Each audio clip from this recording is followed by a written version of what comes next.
If you love chilling mysteries, unsolved cases, and a touch of mom-style humor, Moms and Mysteries is the podcast you've been searching for. Hey guys, I'm Mandy. And I'm Melissa. Join us every Tuesday for Moms and Mysteries, your gateway to gripping, well-researched true crime stories. Each week, we deep dive into a variety of mind-boggling cases as we shed light on everything from heists to whodunits. We're your go-to podcast for mysteries with a motherly touch. Subscribe now to Moms and Mysteries wherever you get your podcasts.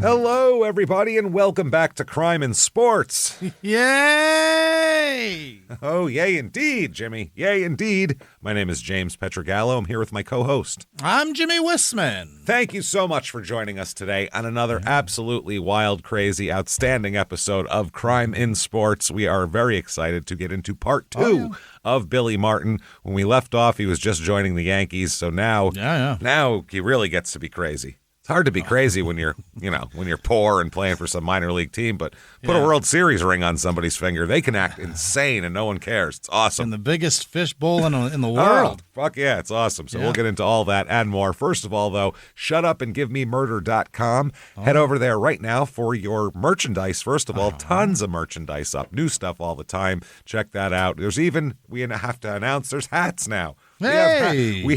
We harassed Threadless for probably 7 years about hats, literally constantly. And they've given in, Threadless. They tried, they said they were trying, They finally have hats. We're very excited. So get in there and you can get all, great job, Threadless. Thank you so much for doing that. We're jacked about that. And get your tickets for live shows for Small Town Murder. Get your tickets for Seattle on October the 18th. Oh, yeah. Be there. And also get your tickets for the Small Town Murder virtual live show. Ooh. Can't wait for that. It's the Thursday right before Halloween. You can buy it. You can watch it anytime in the 2 weeks. You have 2 weeks to watch it, and you can watch it 100 times. You can do whatever you want with it from the comfort of your own home, just like a regular live show. We have costumes. We're going to be idiots. It's going to be so much fun. Get your tickets right now. Shutupandgivememurder.com is where you get all of those. Also, get yourself some Patreon.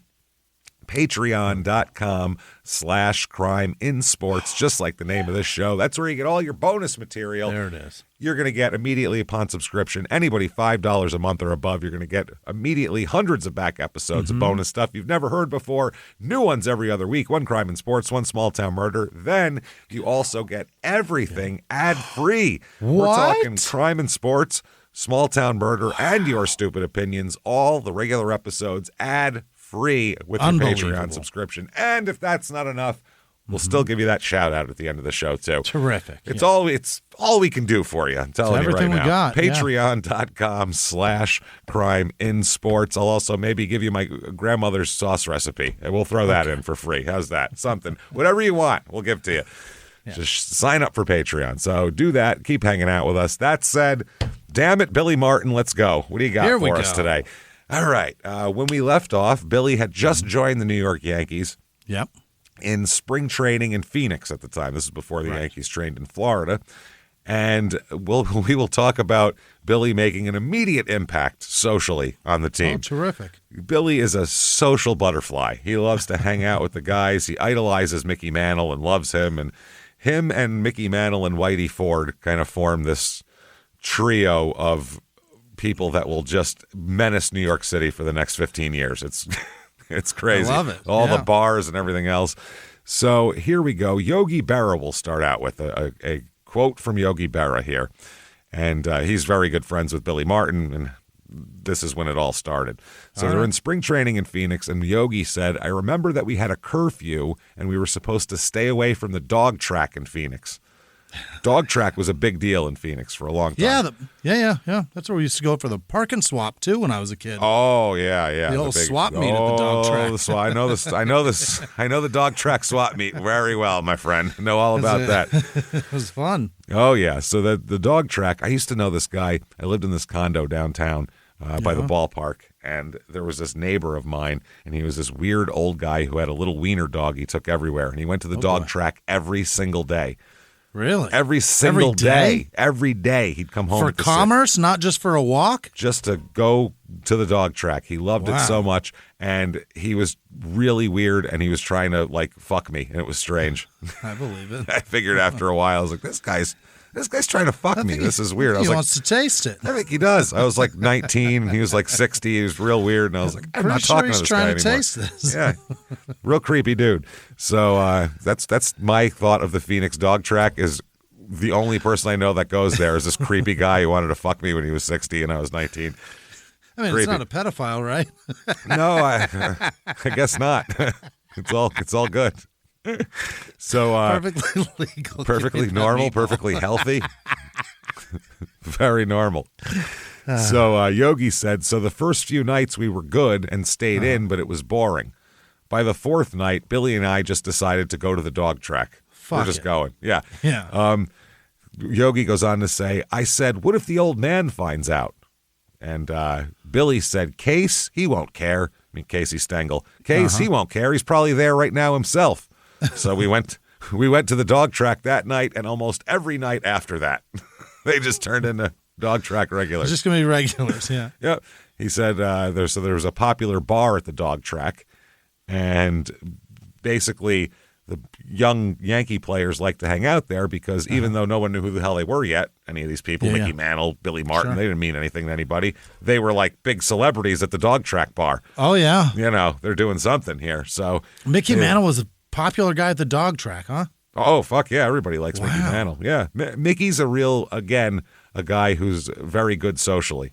That's just how he is. He's a party guy. He talks to people. He's very social. And so, and there's another guy here who was Billy's roommate, and Thrift is his last name. And he said, Billy had a gleaming smile and a twinkle in his eye. Women loved that look he would give them. It was a look that said, hey, we're having fun over here. Why don't you come join us? And most of the time they did. Yeah. Charming little bastard. He said, but he was all business once the baseball part started the next day.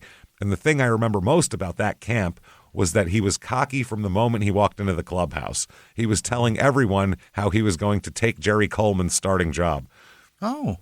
That's not going to make you popular, by the way, saying shit balls. Like that, especially with a rookie. This rookie, Coleman was the rookie of the year the previous year. The guy whose job he wants to take was just coming off his Rookie of the Year campaign. So that's interesting. Later on, Thrift said, quote, in the 70s, I reminded him of how brash and boastful he was when we were roomies back then. And you know what he said to me? He said, Sid, I was scared shitless. I just wasn't going to show it. Yeah. So Billy's scared shitless, but it sure as fuck doesn't show. Yeah. So he comes up, scared shitless, right away. They, people in spring training, there's not a ton to talk about. No. So new guys coming up is what the reporters would talk about, because what are you going to talk about? Here comes this guy from last year. He still looks the same. There's not a lot to really go over there. So you try to, you make like legends out of these spring training guys. It happens all the time. So they said that they were, interested in Billy Martin, but they were calling him Alfred. Because that's what he's listed as his name. Yeah. It's listed as his name. So the one guy, Milton Gross, who was a writer from the New York Post, said, the new kid from the coast wanted us to know something. The name is Billy Martin, he said, and don't you forget it. Call me Alfred, motherfucker. Yeah. Doesn't want to be called Alfred at all.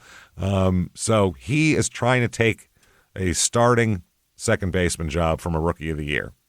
Okay. So Billy... He said, this is Jerry Coleman, the second baseman whose job he's trying to take, said, quote, it could be an intimidating environment. He said, it was an atmosphere of high achievers, and Casey Stengel ran a tight ship between the lines. Off the field, it was different, but when Casey was on the field, he was all work and no play. And he said that Billy noticed that. Everybody said Billy noticed that immediately, that you can be a goofball off the field, but on the field you have to play crazy. He got that from Casey, basically. Sure. He said that, he noticed that right away. I'll read from the book here. He said, the clowning jester who had entertained fans from the third base box at Oaks Park was stern at Miller Huggins Field. So Casey's goofy when he wants to be, but when it's business, it's business. It's time He was no longer a baseball lifer having a good time. He was a bona fide baseball genius, having won with the New York Yankees, having won with the Yankees the Major League Manager of the Year award in 1949. So, yeah, that's how he goes here. Billy kept his place. They said he accepted jersey number 12 for a while because there was a veteran named George Sternweiss who had number 1. Yeah. Billy's always number 1. So Even when he's a manager, when he shows up, whoever's got number 1, you don't have it anymore. I'm taking it. Yeah. Fuck you. I'm Billy Martin. I'm taking my fucking number from you. Yeah. So, yeah, that's kind of how it was there. Now, Rizzuto, apparently, Phil Rizzuto, if you don't know who he is. If you grew up in New York, you know Phil Rizzuto because he called Yankees games for years, and he did a million commercials on TV for the money store. Hey, come to the money store. The money store would be a big thing. You come on down here, blah, blah, blah. And it was Phil in front of some storefront talking about the money store. A local lore, every place has one. That guy that you know his name and you know what he looks like, but only your fucking place knows. Earnhardt in Arizona is that. Yeah, well, Rizzuto's not really that because he's a Hall of Fame baseball player. Oh, he also played baseball. He's literally a Hall of Famer. Yeah, he won all the titles. Yeah. And then he was the Yankees announcer for 40 years. So he's on TV every day doing the announcing. So he's being the Hall of Famer is very famous. So he did a bunch of local commercials, and the one I remember guess that's was the money star. If Al McCoy was a great point guard. Exactly. That's what it would be.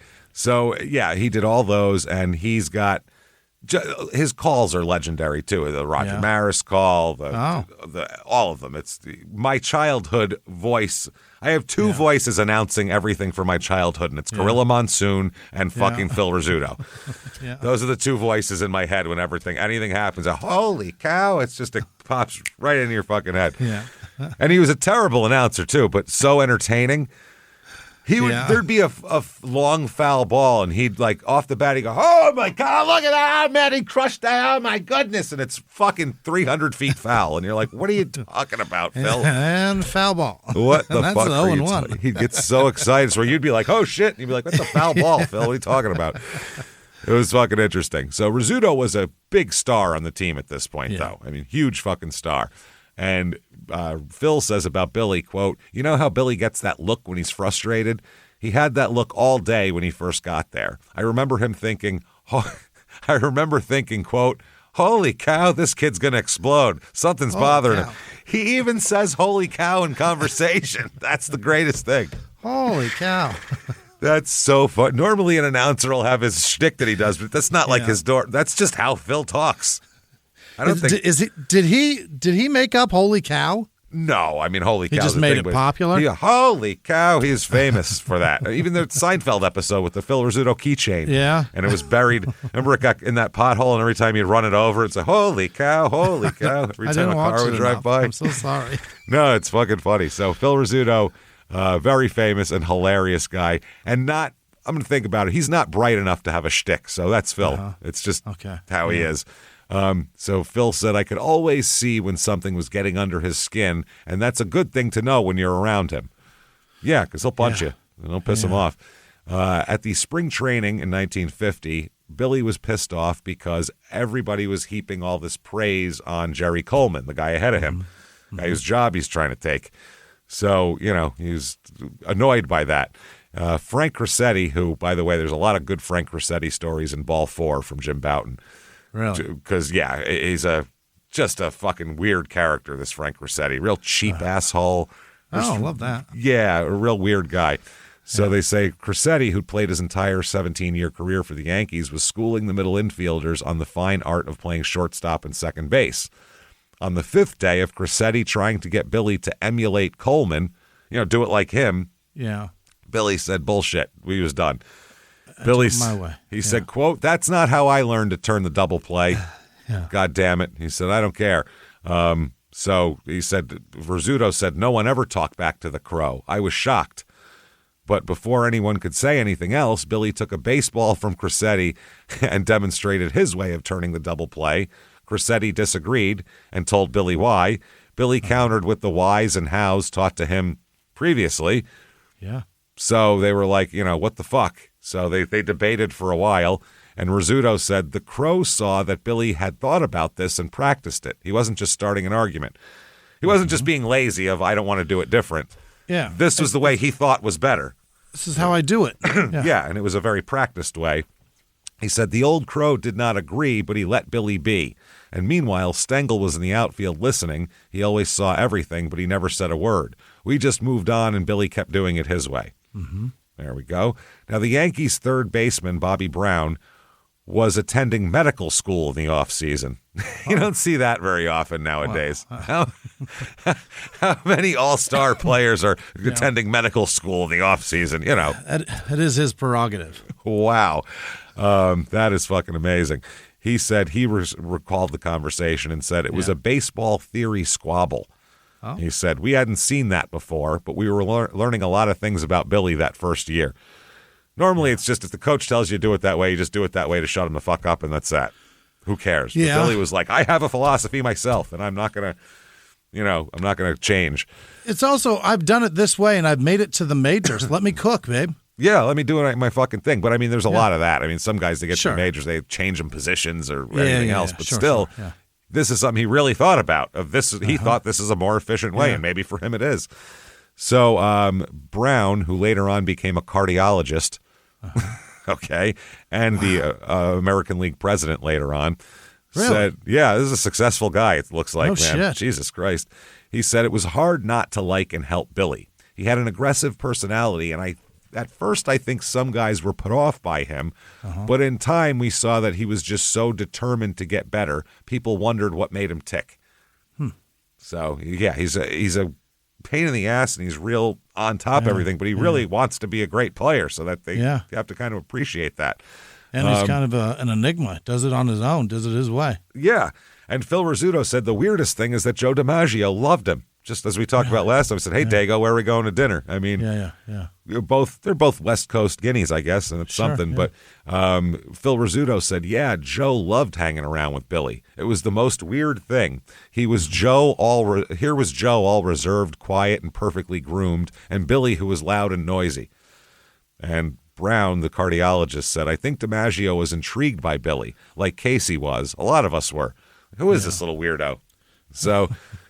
they said that Martin would defy Yankees coaches a whole bunch of the times, but he would win over his teammates because he wanted to learn and win. He just had specific ideas of how to do things. They thought they liked that. You know what I mean? They thought that was a cool deal. So here is a newspaper article from the Berkeley Gazette from February 21st, 1950.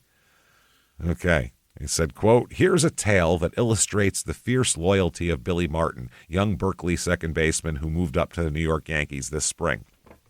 Late last season, a certain big league club became quite interested in Martin. At that time, Brick Laws had a $100,000 price tag on the kid. Before the club could take such a chance on the youngster, it decided to scout him thoroughly. A representative even poked into Billy's private life. The club didn't like the gang with whom Billy ran around, and Laws was asked to caution Martin. Against his better judgment, Brick told Billy the wishes of the prospective purchaser in his office one morning, and Billy said, if it means I have to give up my friends, I quit baseball. Yeah. That's it. So this guy said he placed an arm around Billy and said, I'm sorry I ever brought up the matter. So somebody was going to pay him a lot of money if he would say he'd be a good boy. Sure. And he's like, I'm not saying I'm going to be a good boy. Fuck you. Yeah. Not doing it.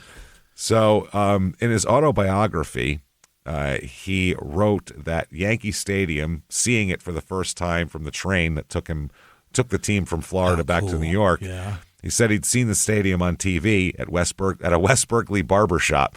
Yeah. Because this is before people had TVs in their houses, everybody. Yeah. So he said he saw it there. He said he never had a TV, so he listened to many Yankees World Series games on the radio.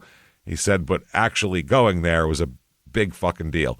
Yeah. He said, I stood there for the longest while, staring into the grandstand and the bleachers and the dugouts, noticing how beautifully the grass was cut. That's just different than a minor league park, too, is, they take so much better care of the field. That's what all the guys notice at first. Wow, look at how perfect the grass is. Holy shit. The balls are bright white and the grass is cut perfectly. It's unbelievable. Yeah. Then he made his way to the dugout, and he was thinking, this is the same dugout where Lou Gehrig and Babe Ruth hung out. That's the stuff. That's fucking the stuff cool. I always think about whenever we're places and we play things that are like cool. And I can't believe Marilyn Manson and his dad shit in a litter box right here. Yeah, that's a weird story that we heard, man. You have no idea when you play theaters, you hear the craziest fucking stories because like a 1,500 seat theater, everybody, all these big giant acts have all played it on the way up or on the way down. Mm-hmm. So you get to hear all the weirdness of everybody who's ever been there. It's awesome. Amazing. It's the best places to play. We always ask one question when we walk into a theater. What's the question? They always want to tell you all the the cool stories, the happy stuff. What do we want to know? We always go, who's the biggest asshole? Who's the worst? Who's the biggest asshole who is ever Who's the one here? you don't want to come back? The weird part is every single theater has the same two answers. The same stories. They all say this guy or this guy. They must be huge dickheads. Have to be. Well, fuck it. We might as well just. I don't even care. No, don't say it. Fuck them. Oh, fuck for the theater people? You mean? I don't give a fuck about those people. No, I just don't want to listen to people bitch and moan at us. It's not. I didn't say it. That's what I mean. We're just relaying what other people have told us. We don't know. We don't fucking know. Yeah. It's the same two people every fucking time. They always say it. When you hear it 20 times from 20 different people in 20 different cities, you start to go, this has to be true. Like, where there's smoke, there's fire, right? Dude, 20 times? It's a lot of smoke. Yeah. 25. There's a reason why we all believe the Bill Cosby stories, because there's 50 of them. There's a reason for that. Yeah, you know what I'm saying? It's just one of those things. But tend to start believing it. I don't know. I don't know the same these guys. too, and they're both comedians, so that's what's funny. With all the rock acts and everything else, rappers, anything. It's always comedians. Same it's two always guys. Ungrateful, very famous dickheads. Yep. Fucking unbelievable. So, we won't get into it. Anyway, 1950 New York Yankees coming off the World Series. They go 98, 56, and 1, because that's a curfew deal there that they never replayed. They finish first in the American League, because this is when there's no divisions. It's just American and National League. Whoever won each league played in the World Series. Play in the World Series, That's it. They sweep the Phillies 4-0 in the World Series. Oh, that's good. This is the Yankee dynasty of this time. I mean, they're passing the baton from DiMaggio to Mantle, for Christ's sake. It's not pretty nice. Not a big drop off here. They're not even first in attendance in the league, so they're doing great. Hank Bauer, Yogi Berra, cardiologist Dr. Bobby Brown, Lou Burdett, Jerry Coleman, Joe DiMaggio, Whitey Ford, Tommy Heinrich. These are like Ralph Houck, who coached the Yankees later, to fucking Eddie Lopat. These are Billy Martin, Johnny Mize. Wow. This is a crazy lineup. Phil Rizzuto, Vic Raschi. This is so many people. Anyway, he likes hanging out with DiMaggio. Mm-hmm. And the acclamation to New York and everything else, if you have Joe DiMaggio as your guide, it's pretty sweet. Yeah. He's the king of fucking New York. I mean, they had a song about him and everything. Mm-hmm. And especially, oh my God, to this day, if you're an Italian athlete in New York, it's a whole different thing. It's like being Fernando Valenzuela in L.A. Yeah. The Mexican people love you. It's the same thing in New York, man. Look at Tommy DeVito, the backup quarterback for the Giants. He's terrible. Doesn't they matter. love him. And they love He's him. one of us, because how many of us is there? You know what I mean? In the professional athlete, especially as a quarterback for our fucking team, it doesn't happen. Yeah. So it's amazing. So and back then it was even more, because you had all the immigrants coming in, and it was people like my grandmother who just got here. There was a huge Italian culture. Yeah, it helps that he's also one of the best in the fucking world. He's fucking Joe DiMaggio. In the history, Yeah. So you add all of that, and he's fucking everything. Banging Marilyn Monroe. That's later. No one knows who Marilyn Monroe is yet. But he's still fucking great. He did everything amazing. He did everything. So, I mean, Joe DiMaggio is the coolest guy in the world. So, basically, having him bring you around is like later on if Micky Mantle brings you around. You're golden, you're set. That's your shit, so They said that DiMaggio would squire Billy Martin around Manhattan, showing him basically what to do if you're because DiMaggio's a celebrity. I mean, he's going around hanging out with movie stars and shit. I mean, he's a big celebrity. So he brought Billy to the best tailors. This is where you get your clothes made. This is where you go to eat. Introduce him to all the restaurant people. If he comes in, this is my friend. You take care of him, all that kind of shit. So, I mean, forget about it. It's just Billy gets to be king of New York by osmosis. Not to mention, also, DiMaggio introduced Billy to all the women who were around him, which was... Here we go. Joe D had a harem of women around him at all times. I mean, he fucking married Marilyn Monroe, for Christ's sake. Wild. The ladies liked Joe. So and then he divorced her. Yeah. No, she was fucking everybody. Doesn't matter, but fucking her next husband. So was he. Yeah. Oh, so was he. Yeah. But I mean, good God, I'm supposed to be able to do this. This is what I'm an athlete, for Christ's sake. Such a big deal that he can cast off Marilyn Monroe. That is wild. That is fucking funny. They both liked blondes, by the way. Yogi Berra said about DiMaggio and Mickey and Billy, they were the original odd couple. Behind their backs, we called them the Big Dago and the Little Dago. Yeah. So, yeah. Billy was a little bit, he's a crazy guy. It's one of those things. Sure. I mean, DiMaggio taught him he housebroke him a little bit, taught him how to act in public, what suit to put on. But other than that, he's still Billy Martin. Sure. There is one story from 1950 where DiMaggio arrives in the clubhouse before a game, and he's in a light gray suit and a nicely pressed white shirt. And that's how DiMaggio rolled. Love it. And Billy ran over to greet him holding a fountain pen and a baseball and said could you autograph this for me for someone back in California? But as he thrust the pen at Joe, apparently it exploded and also the ink squirted all over DiMaggio's suit and white shirt. So everybody in the clubhouse went silent because it's like you don't must Joe. Like, if you ever watched DiMaggio play, watch the old footage. The way he did things, he never looked like he was doing it hard. It always looked like he was just smooth. Even when he was at full speed, it looked like he was just casually doing it. Casual, the way his body worked, and so. For anything to be all over him, people were like, "Oh shit, Joe's gonna freak. What's going on? What's he doing here?" Everybody went silent. Billy waited a bit and then said, I fucked around. Here, watch." And the ink disappeared. Oh, it's disappearing ink. It's disappearing ink. I did this on purpose.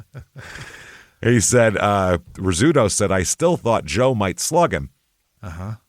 Joe was steamed. Billy kept saying, "It'll disappear, Joe. Really, it will." But it was a tense few minutes until it did, he said. So everybody was like, oh, shit.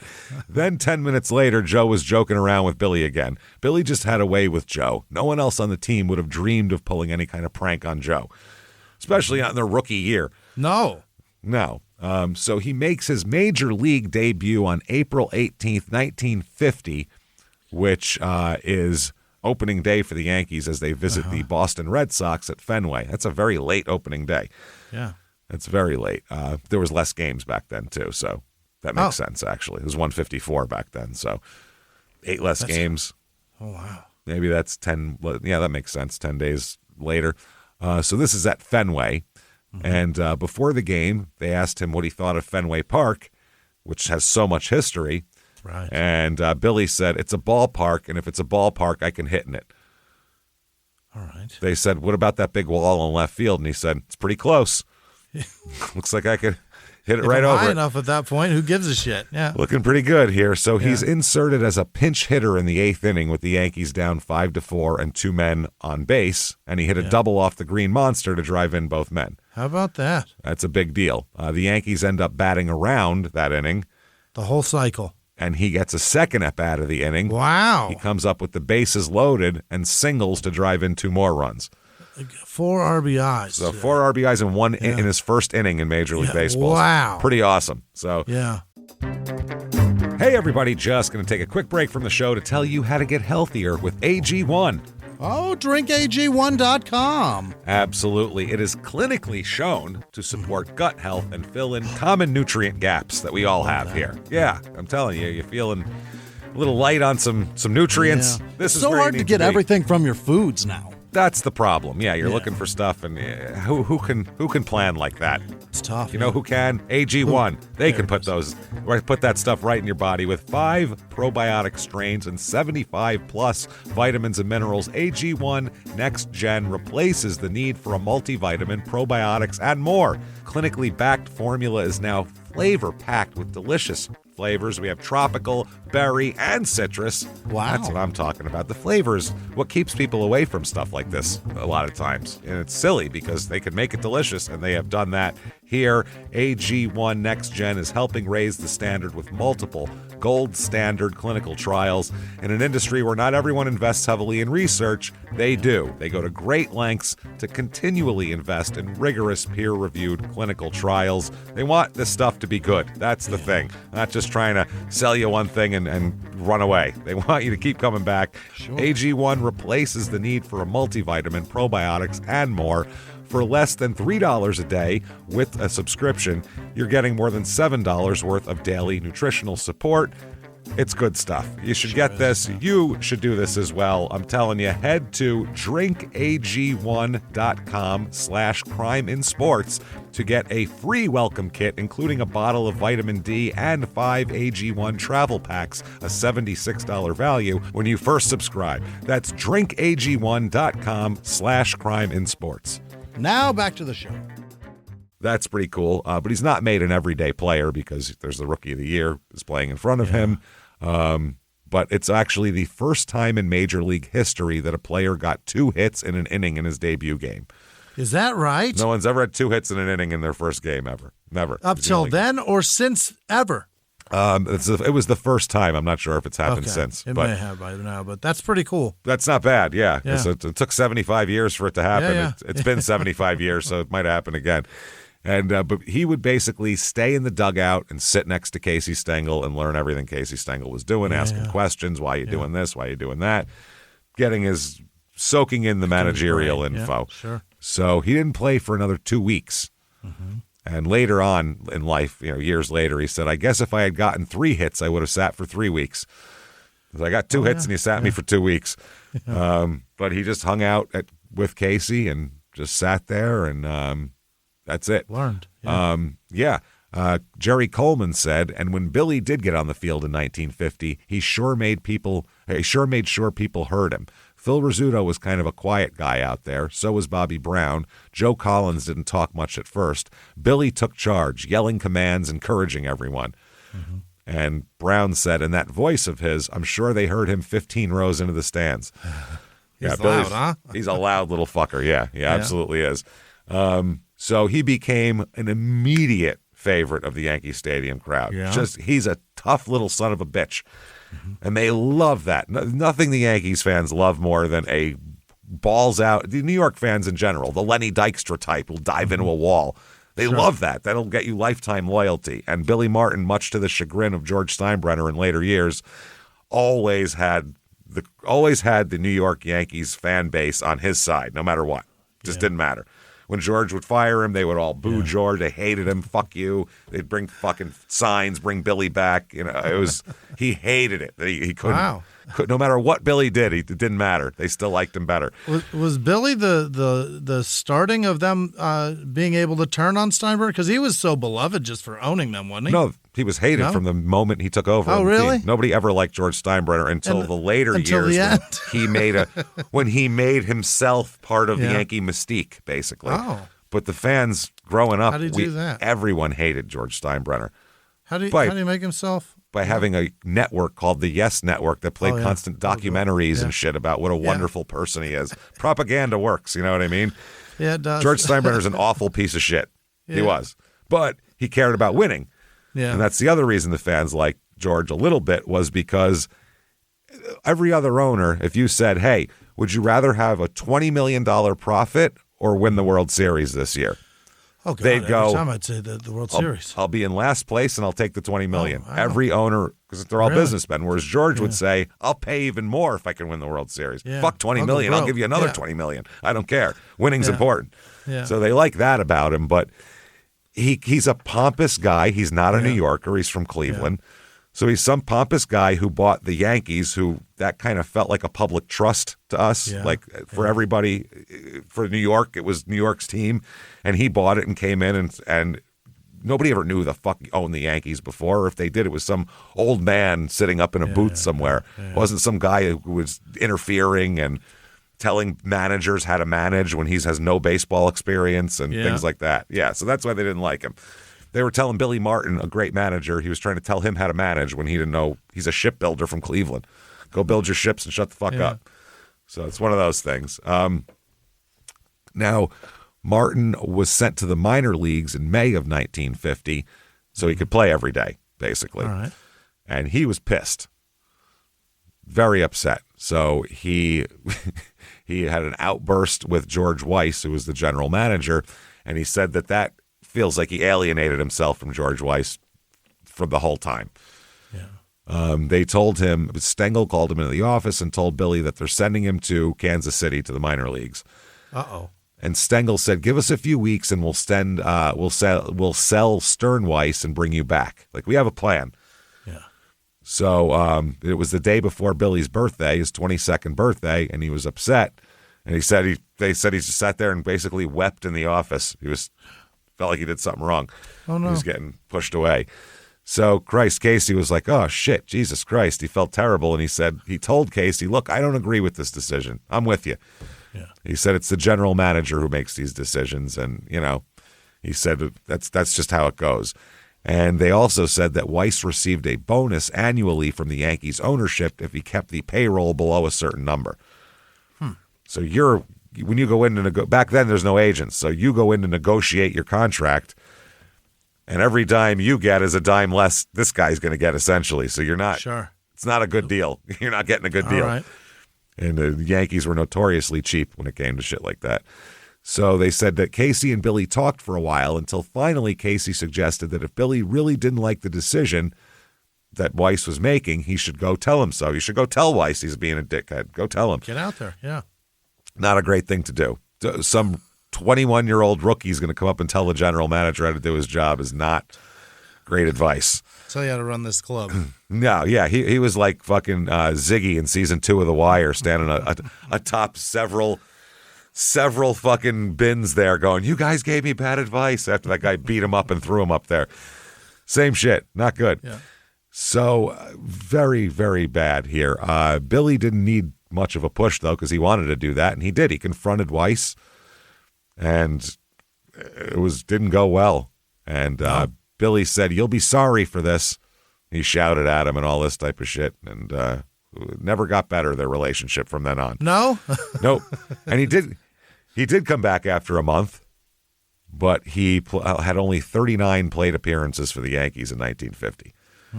So it seems like Casey liked having him around, but really didn't have a place to play him. Sure.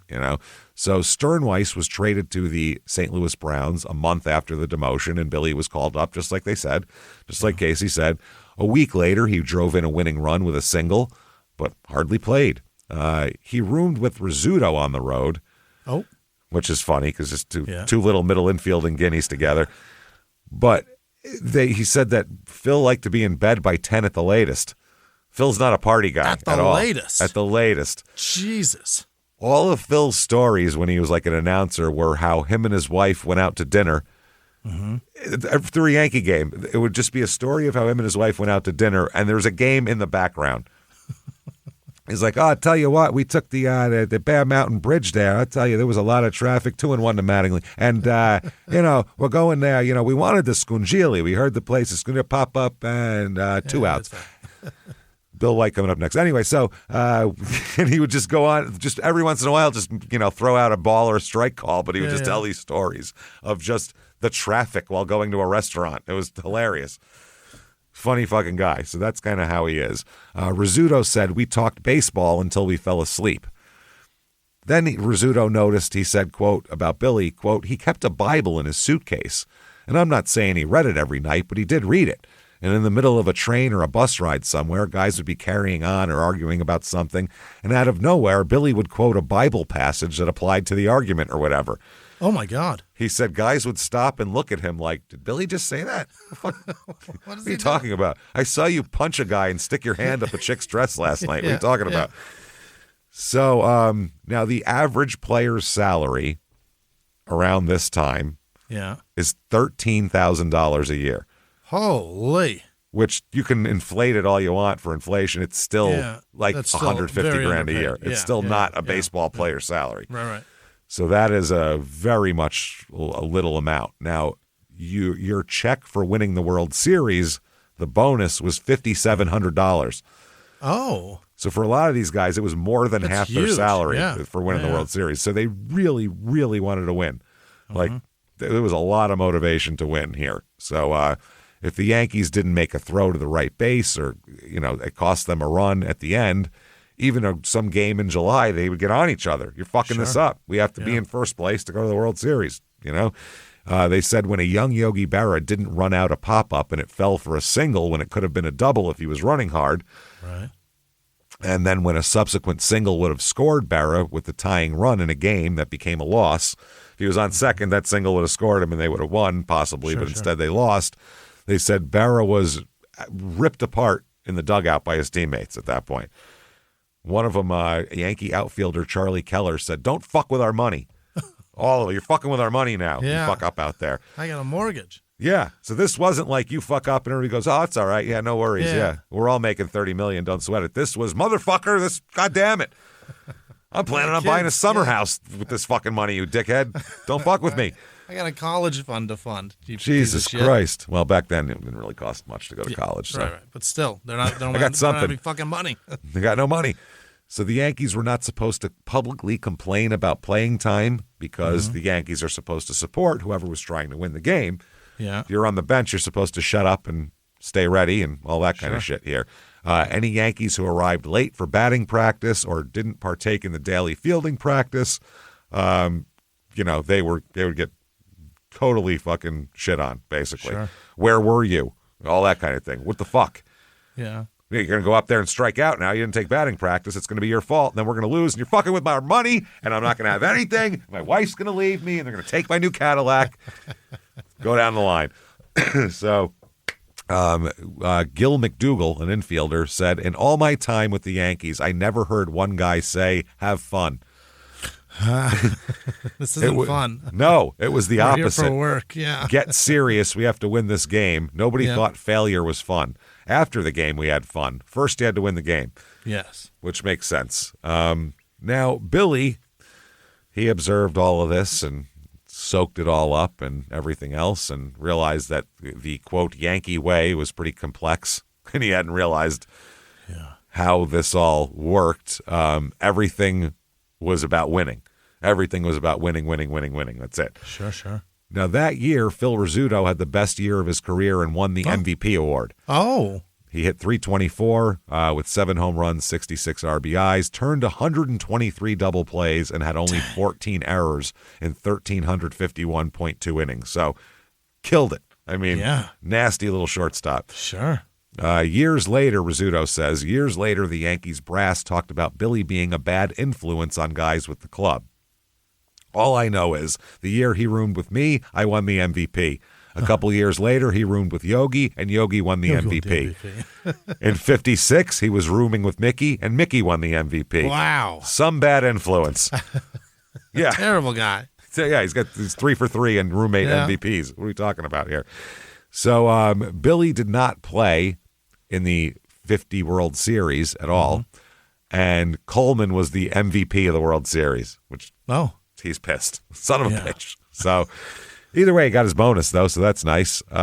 This year, Billy, only 36 at-bats, 39 plate appearances. He hit .250 with 1 home run and 8 ribbies. So, and 4 of them were in that first game. Yeah. Not much after that. Wow. October 28th, 1950, here we go. 5 members of the World Championship New York Yankees will appear in the star-studded lineup of Major League All-Stars tomorrow afternoon in the Oakland Pacific Coast League Park against the Minor League All-Stars.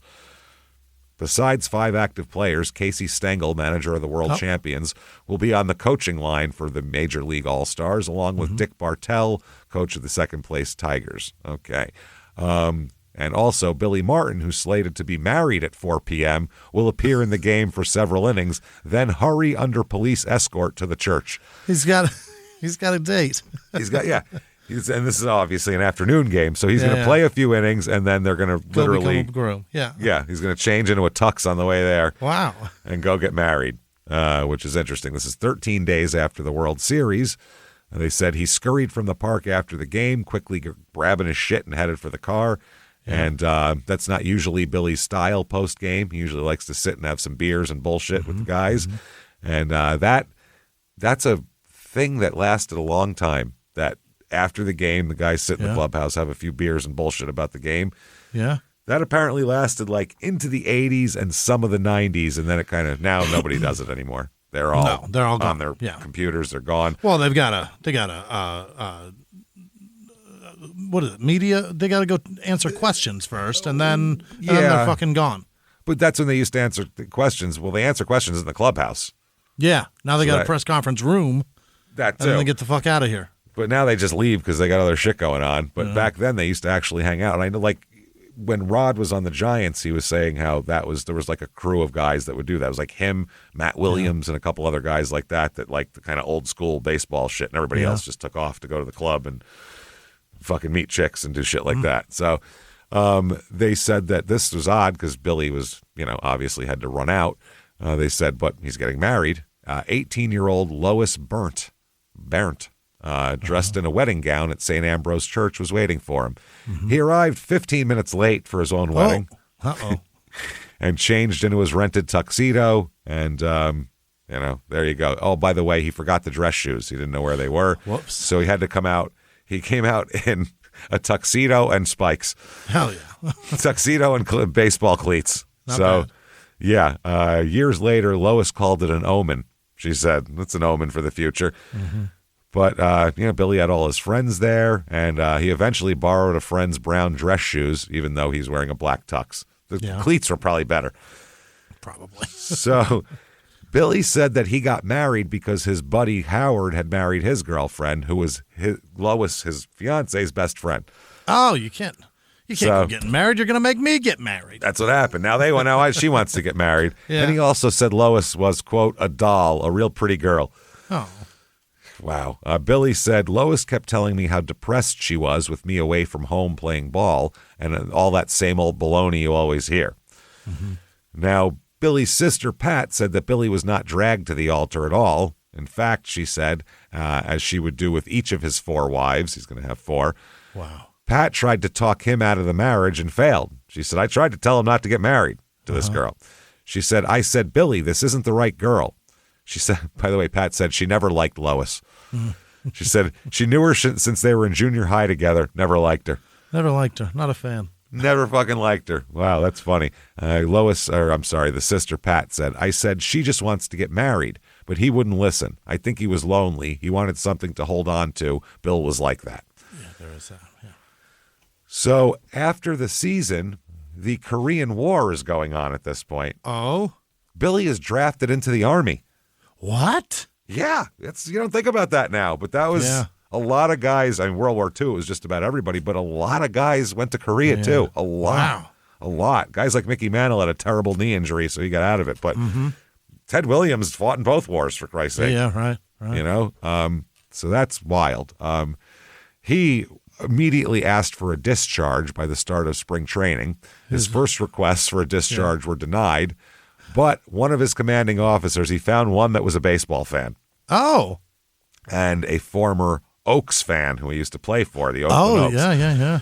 So he was instructed in the various hardship discharges available and how best to get it, basically. Yeah. So he got some inside help. Billy told the Army that his stepfather was ill and had recently lost his job, which made Billy the sole means of support for his mother, father, siblings, and his wife. Oh. Like, I'm playing for everybody here. Yeah. So according to some of Billy's family and friends, the hardship claim was mostly bullshit. The stepfather had voluntarily reduced his workload at Billy's urging. Yeah. So he could show he's not making money. Billy was subsidizing the household. He would send a check every 2 weeks for $80, but it was by choice so he could come home. So looks like for a while Billy wasn't going to get out of this, but finally in March there came word that his hardship ploy had worked and the paperwork was being processed. Nice. So that's good. The Berkeley Gazette ran a story about Billy's hardship, and when he returned to his new wife's house, his new wife's parents' house on a weekend leave, people were pissy with him. They were upset? Yes, because many people from the neighborhood had been drafted, And they actually had to go to the war, and he got out of it. So they're like, oh, now you're fucking special. So they said Billy's hardship discharge, arriving at a time when his able-bodied brothers, his actual brothers, Tudo and Jackie, were still living in the area, did not sit well with people around there. The neighbors didn't like that. They said, oh, now he's a privileged guy. Now he's got all of this. This is crazy. One of the neighbors here said there was some resentment. Some people were cold to Billy. They talked about it behind his back, and he knew it. He was like the most famous guy around. And sure. So then he ends up getting out of the Army and heading back to New York, and that was that. So the 1951 New York Yankees, 98-56. Not bad. They finish first in the American League and go to the World Series again and win 4-2, 6 games over the Giants in the World Series, the New York Giants at the time. Yeah. So Willie Mays versus Micky Mantle, this is. Awesome. That's fucking awesome. That is cool as shit. Yeah. Not bad. So now he's discharged from the Army in April. He rejoined the Yankees, but again, not really used very much because Rookie of the Year Gil McDougald is playing most of the time at second base when Coleman's not there. So he's got nothing when it comes to that. But he does make a great friend in Micky Mantle. Him and Mickey will be lifelong friends. They're always just fucking together lifelong at the hip. Debaucherous, yeah. And I read about when he was managing in Texas, him and Billy would get together and fucking go golfing every night. Decisions together, yeah. Terrible decisions together and get hammered. I mean, fucking Mickey was such a drinker. He got a new liver and then drank that one out. Think about that. How many people? Is he the reason they don't give him now? Livers? How many people went through 2 livers? Yeah, Billy or Mickey. Man, probably not. Bobby Brown, Dr. Bobby Brown said, Billy liked people, and I think it bothered him that Mickey was so uncomfortable. It was not a combination that surprised me. Joe DiMaggio was starting to recede at that point. Billy gravitated to Mickey. Well, also, they were the same age. They're young guys. Joe is an older guy. He's in his mid-30s at this point. It's not the same. Mid-30s guys don't want to have the same partying night as 22-year-old guys. It's different. That's true, too. Yeah. Different energy. You know what I mean? So Billy was about to turn 23. Mickey was 19 at the time. Oh. Kids. But they acted like frat brothers, they said. They had water pistol fights in the hallways of Yankee Stadium, food fights in the clubhouse, whoopee cushions on the seats in the dining car, the team train. They're like two little kids having around. Yeah. It was just fun, basically. They were just having a good time here. Now, early in the season, they acquired a Polaroid. It was brand new, instant camera. So they were like, this is amazing. You get a picture in 30 seconds. You used to have to drop it off, and it would take 2 days and whatever. But they were like, wow, this is great. So Billy and Mickey thought it was really funny to use the camera to take pictures of teammates on the toilet. They thought that was the best use of the camera, to kick in a door and take a picture of a guy while he's shitting, which is what guys do. I was having a talk with Sarah last night or the other night, and she was like, why do guys do this to each other? Why do they do it? I'm like, I don't know. It's not even to people they don't like. No. They torture people they like. They'll do it to friends. They'll do it to strangers. They'll do it to animals. More likely to friends, though. Yeah. That's the thing. You're way more likely to do way worse shit to your friends. Yeah. It's crazy. I was remarking saying it's honestly the way guys are raised and the way they fuck with each other and the way that like they're kind of just like, walk it off. You're fine. All that shit. It's amazing that we don't all kill our wives. It's amazing that we're that house trained that we can go distances without murdering. The too hard. Yeah, we're not all Lenny. We're not all just crushing the mouse in our pocket. Like, it's honestly remarkable. I'm surprised. So, anyway, the Polaroid camera, they like to take pictures of people shitting. Their goal was to catch everyone on the team except DiMaggio and Stengel. Give them some dignity. We don't need Joey D. You don't need Joe D shit. You don't need Casey shit. No one wants to see Casey with his pants around his ankles. He's an ugly old man, too. You seen what Joey D does to the ball with the bat? Forget it. Yeah, fuck that. So they got everybody except for those two and posted them in the training room when no one was looking. They'd post them up there, so you'd have that, which is fucking funny. Gil McDougald said Mickey and Billy would do all these things and start giggling until they had tears in their eyes. They were really best of friends. Some of the older guys wanted to wring their necks at times, but they were like two little kids. People would just smirk and say, oh, there they go again. They're just having a good time. They're just having a good time. That's the thing. And Mickey's like immensely talented, so it's kind of got to let it go at that point. And that's kind of what they were. Bobby Richardson said they brought out the best in each other. They said Billy had a facility with people that Mickey benefited from, and Mickey had a good-natured acceptance of people and situations that softened Billy. So together they were good. Tony Kubek, another player, said, when you were with them, they talked to each other like no one else was even there. They were off in their own world. The bond never wavered. Nice. He said there was a lot of mischief, too, after the game.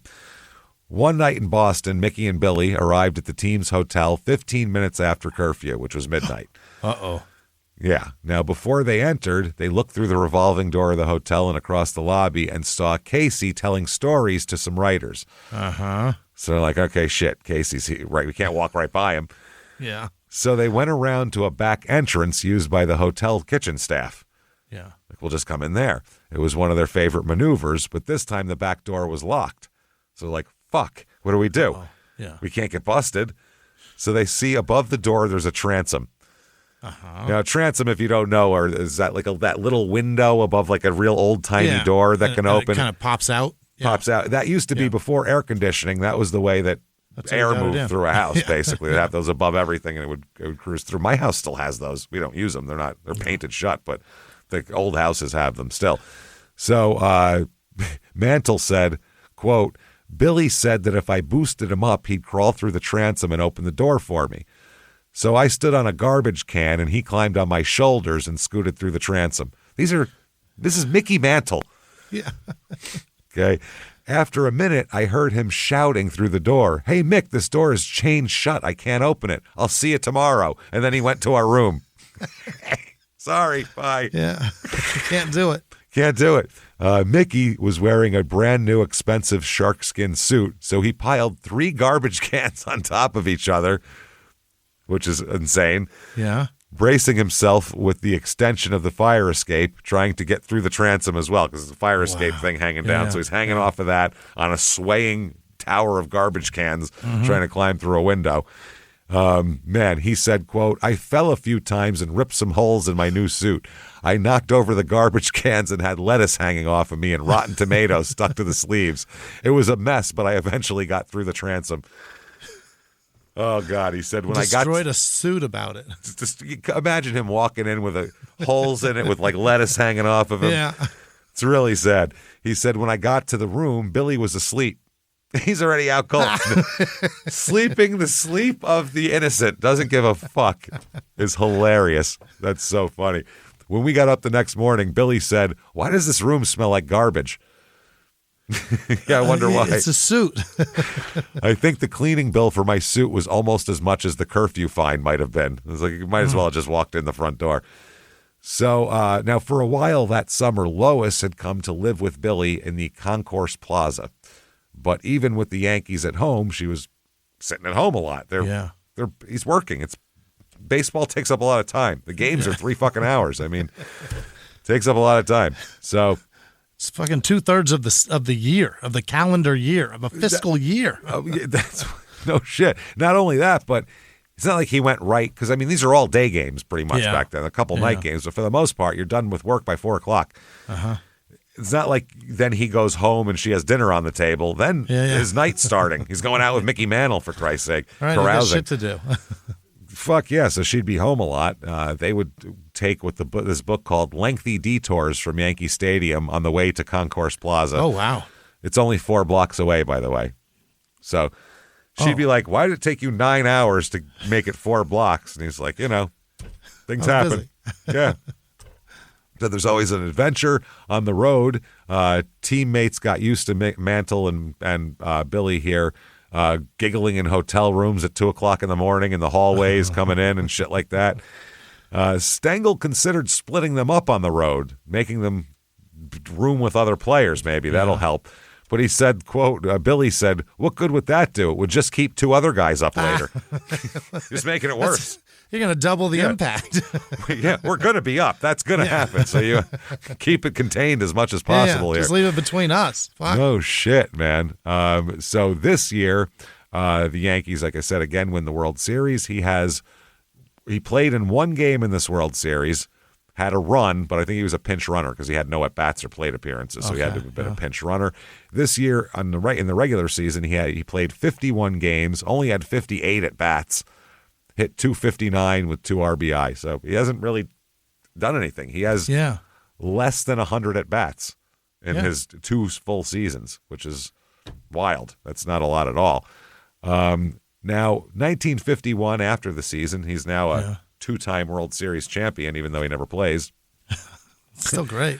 Still got 2 rings. I mean, that's pretty goddamn cool, especially when you're going home to Berkeley for Thanksgiving, which he does. Certainly, yeah. That's cool as shit. They said there was an uneasiness in the neighborhood, though.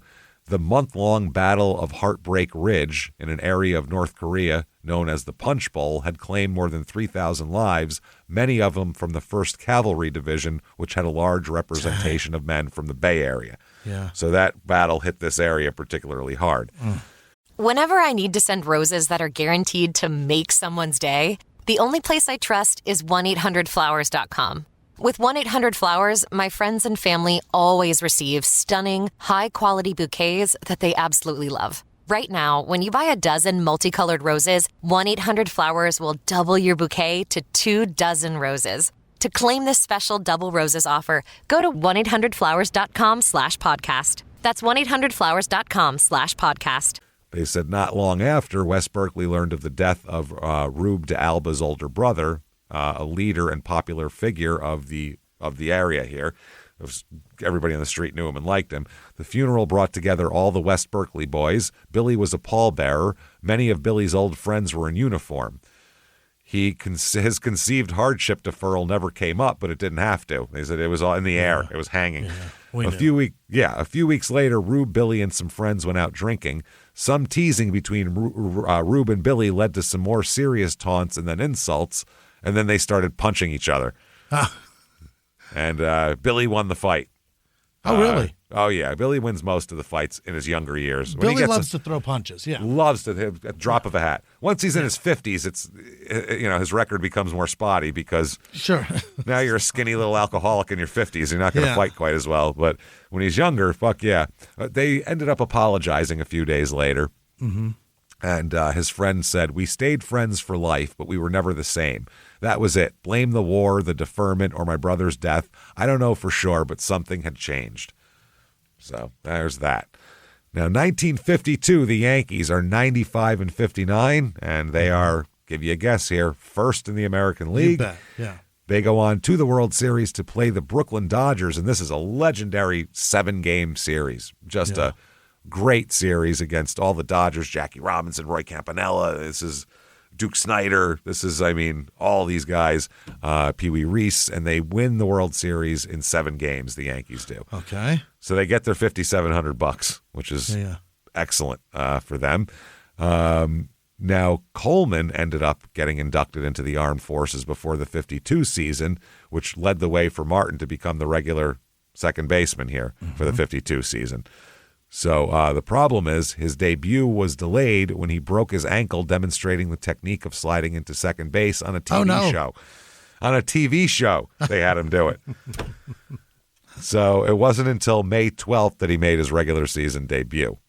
Okay, May 24th, 1952. This makes a lot of sense. Jimmie Piersall, later on, he's going to have a lot of beef with Jimmie Piersall when Jimmie Piersall gets hired by the Rangers to be basically Tom Hanks in League of Their Own, but not a coach. To be a front office guy that goes around and waves his little hat around, basically. Sure. Yeah. So it makes sense now because they have beef here in 1952. So it just lasted 25 years. Wow. On May 24th, 52, during Red Sox batting practice before the game, Boston's rookie Jimmie Piersall, who the local papers called a sharp-tongued bench jockey from Connecticut,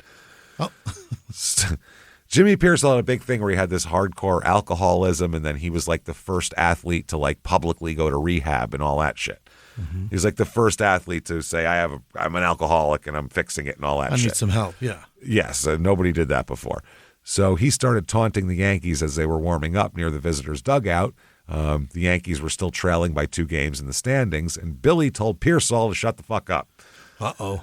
Shut up, Jimmie Piersol. So Piersol answered by telling Billy that I only listen to guys who actually play. Oh.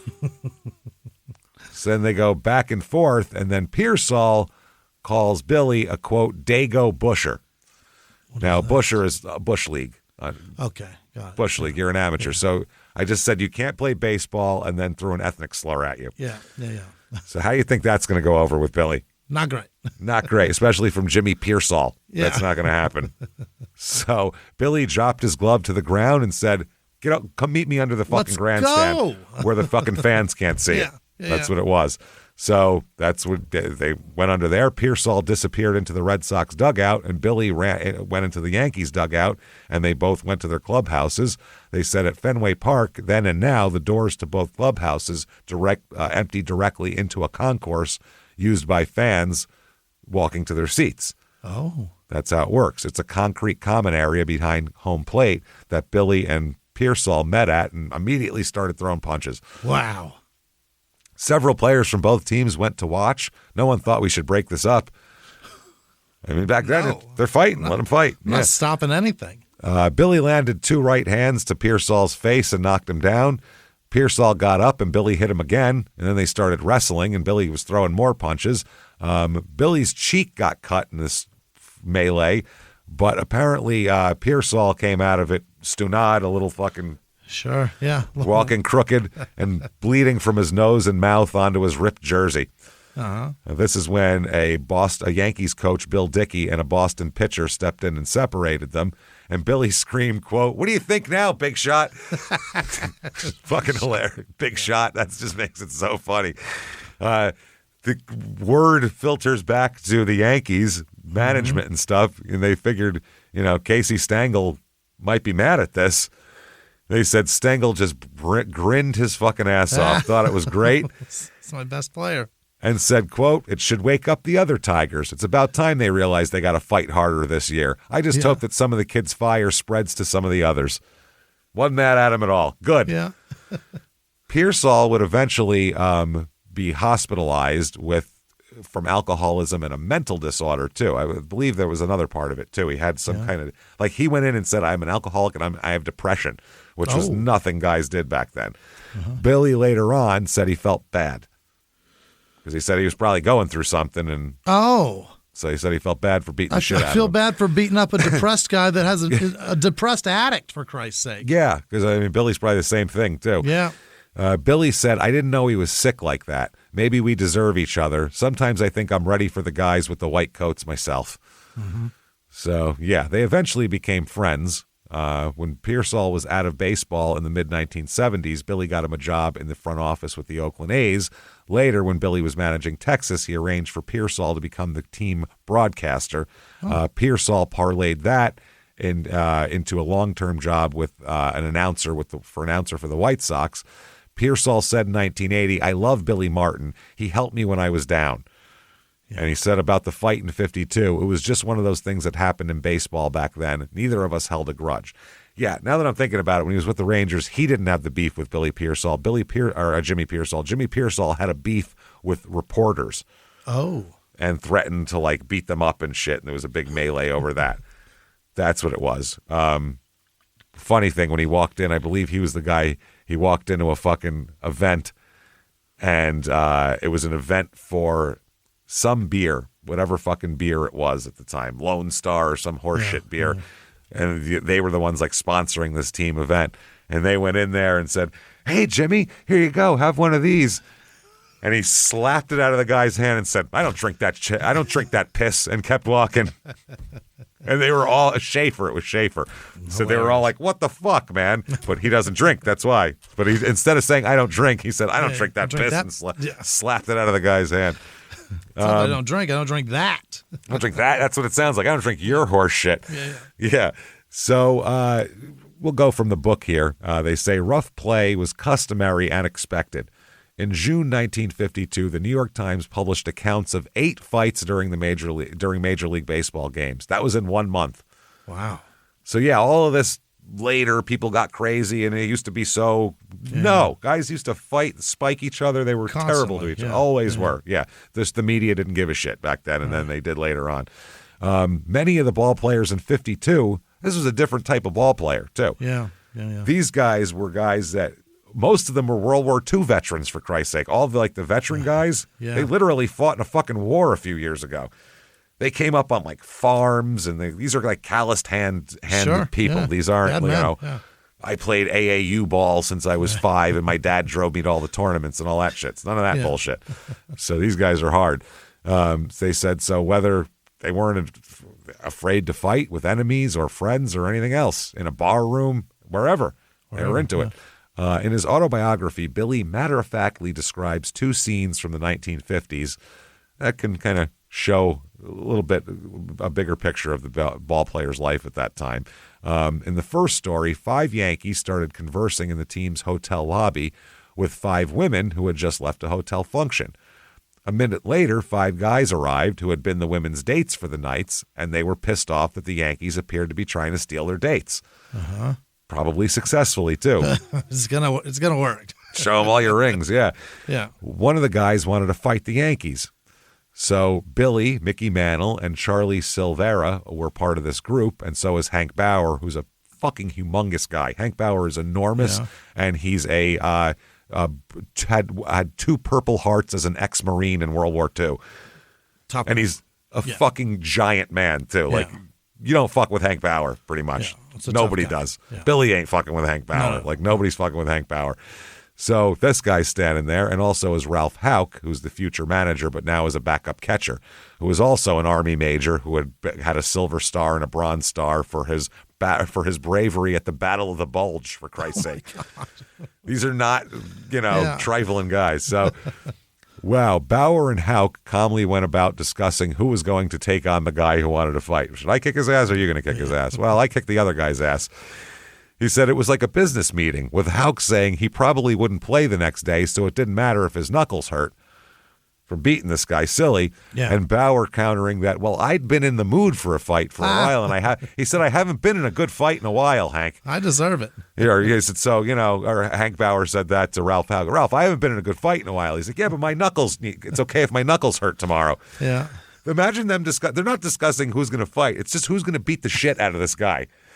Imagine being the guy there while they're having a calm discussion of obviously you're going to hurt him bad, but I'm going to be this, and I've been wanting to kick a guy's ass. That's a hilarious scene. In the end, it didn't matter. The guy, annoyed by the Yankees flirting, was knocked down 3 times, and the Yankees went to bed. So they beat the shit out of him and went to bed. Didn't matter. Mm-hmm. The second story Billy told was a little more strange here. Several Yankees got into an argument with several bar patrons after one of the Yankees said something to a woman whose boyfriend got pissed off, which has happened all the time. This is common. As the dispute escalates, 4 or 5 bouncers arrive. Uh-huh. One of them pulls a gun on the Yankees. Oh, shit. Which, that's crazy. Armed bouncers with guns? Jesus, that's insane.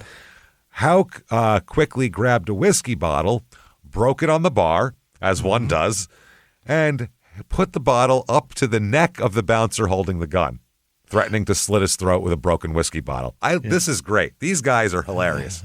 Well, a man's got a gun. This is what's going on. And Billy wrote, Ralph said, quote, I'm not afraid of guns. You put that gun away or I'll cut your goddamn throat. The bouncer said, okay, and using him as a hostage, we all walked backward out of the bar with the bottle to his throat. Did you ever see 8 guys get into a cab? Well, we all jumped in one cab and got the hell out of there. That's insane. They backed a man out like a hostage. Like a hostage. Yeah, with the knife, with the fucking broken bottle. You stay back or I'll cut him. That is fucking insane. What a scene. July 12th, 1952. All right, here's another fight we're going to talk about here. There's going to be a lot of fights throughout this. So many. This is with a guy named Clint Courtney. And this is from the Spokesman Review newspaper, July 13th, 1952. Headline, Courtney ejected for game brawl.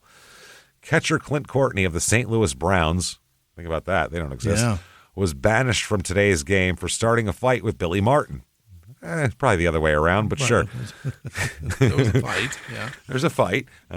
With 2 outs in the 8th inning, Courtney tried to steal second and was out by a wide margin, as Martin apparently made a hard tag on Courtney's face. Oh, well, that happens. Yeah. The Brownie catcher went after Martin as the Yankee second baseman walked off the field. The two players began firing punches at each other. Trying to break up the skirmish, umpire Bill Summers was knocked flat by the players. They knocked a fat umpire down, which is great. Both teams rushed into the melee, and there was a tremendous pileup. Cooler hands finally stopped the slugging, and Summers banished Courtney. He was apparently the one who knocked him down. Mm-hmm. It's fucking great. Here's a picture of just a huge pileup going on. What am I looking at? A pile. There's two umpires. Five Yankees. Twisted, and there's Phil Rizzuto watching. Yeah. He's too small. He's like, I'm not getting involved in that. Yeah, this is fucking crazy.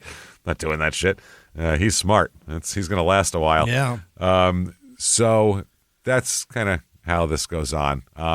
Clint Courtney, by the way, they call him bespectacled. So there you go. A glasses-wearing catcher, which you don't see. Let us be. Yeah.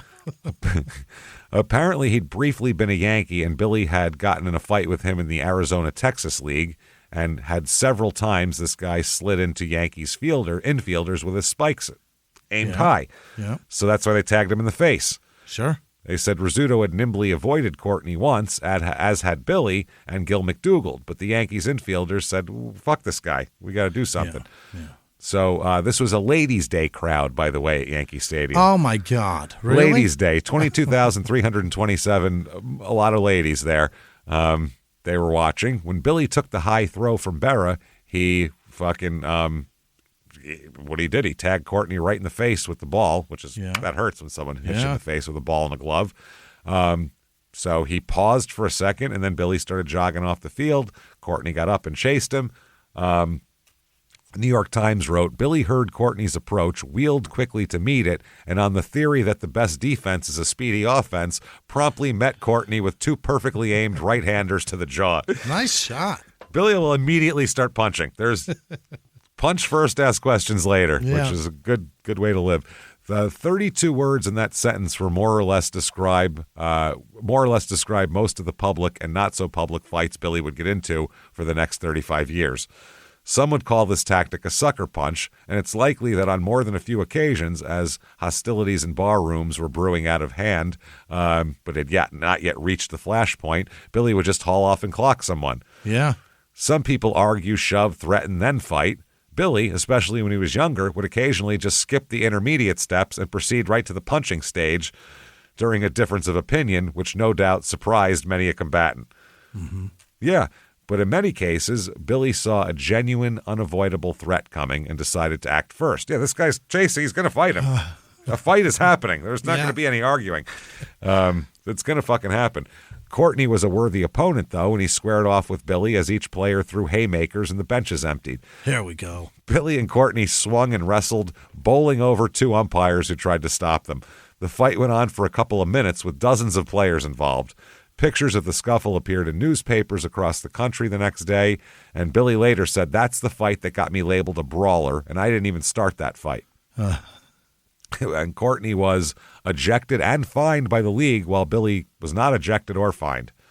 Really? So they looked at it the same way. He came up and ran up on somebody, expect a punch in the mouth. Like, that's what happens. That's what happens. Yeah. That's what happens.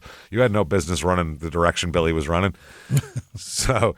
it's also true that Billy had to be dragged off Courtney, flailing and thrashing like a madman. It is how most of Billy's fights or near fights ended, from Clint Courtney to his dust-up with Reggie Jackson in a Boston dugout 25 years later, which we'll certainly talk about later. Oh, boy. Yeah. The final scenes are always the same. Billy, wild-eyed and out of control, trying to get at someone to continue a fight. Most of the rest of the Yankees were holding the most of the rest of the season, the Yankees were holding the American League lead, with Billy contributing in a quieter, less newsworthy way.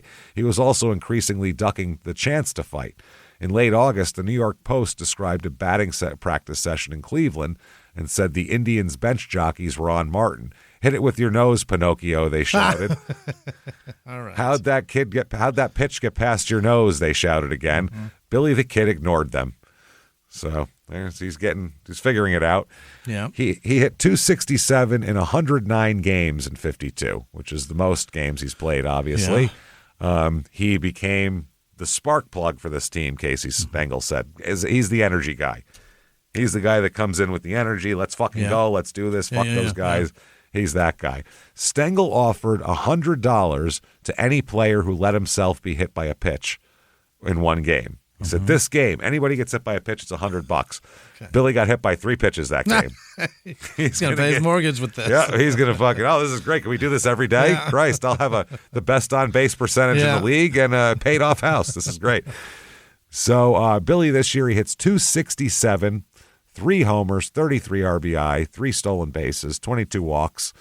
So not bad for Billy. He's not great, but he's not terrible. He's more of a less in statistical things than what he brings in intangibles is kind of Billy's importance here.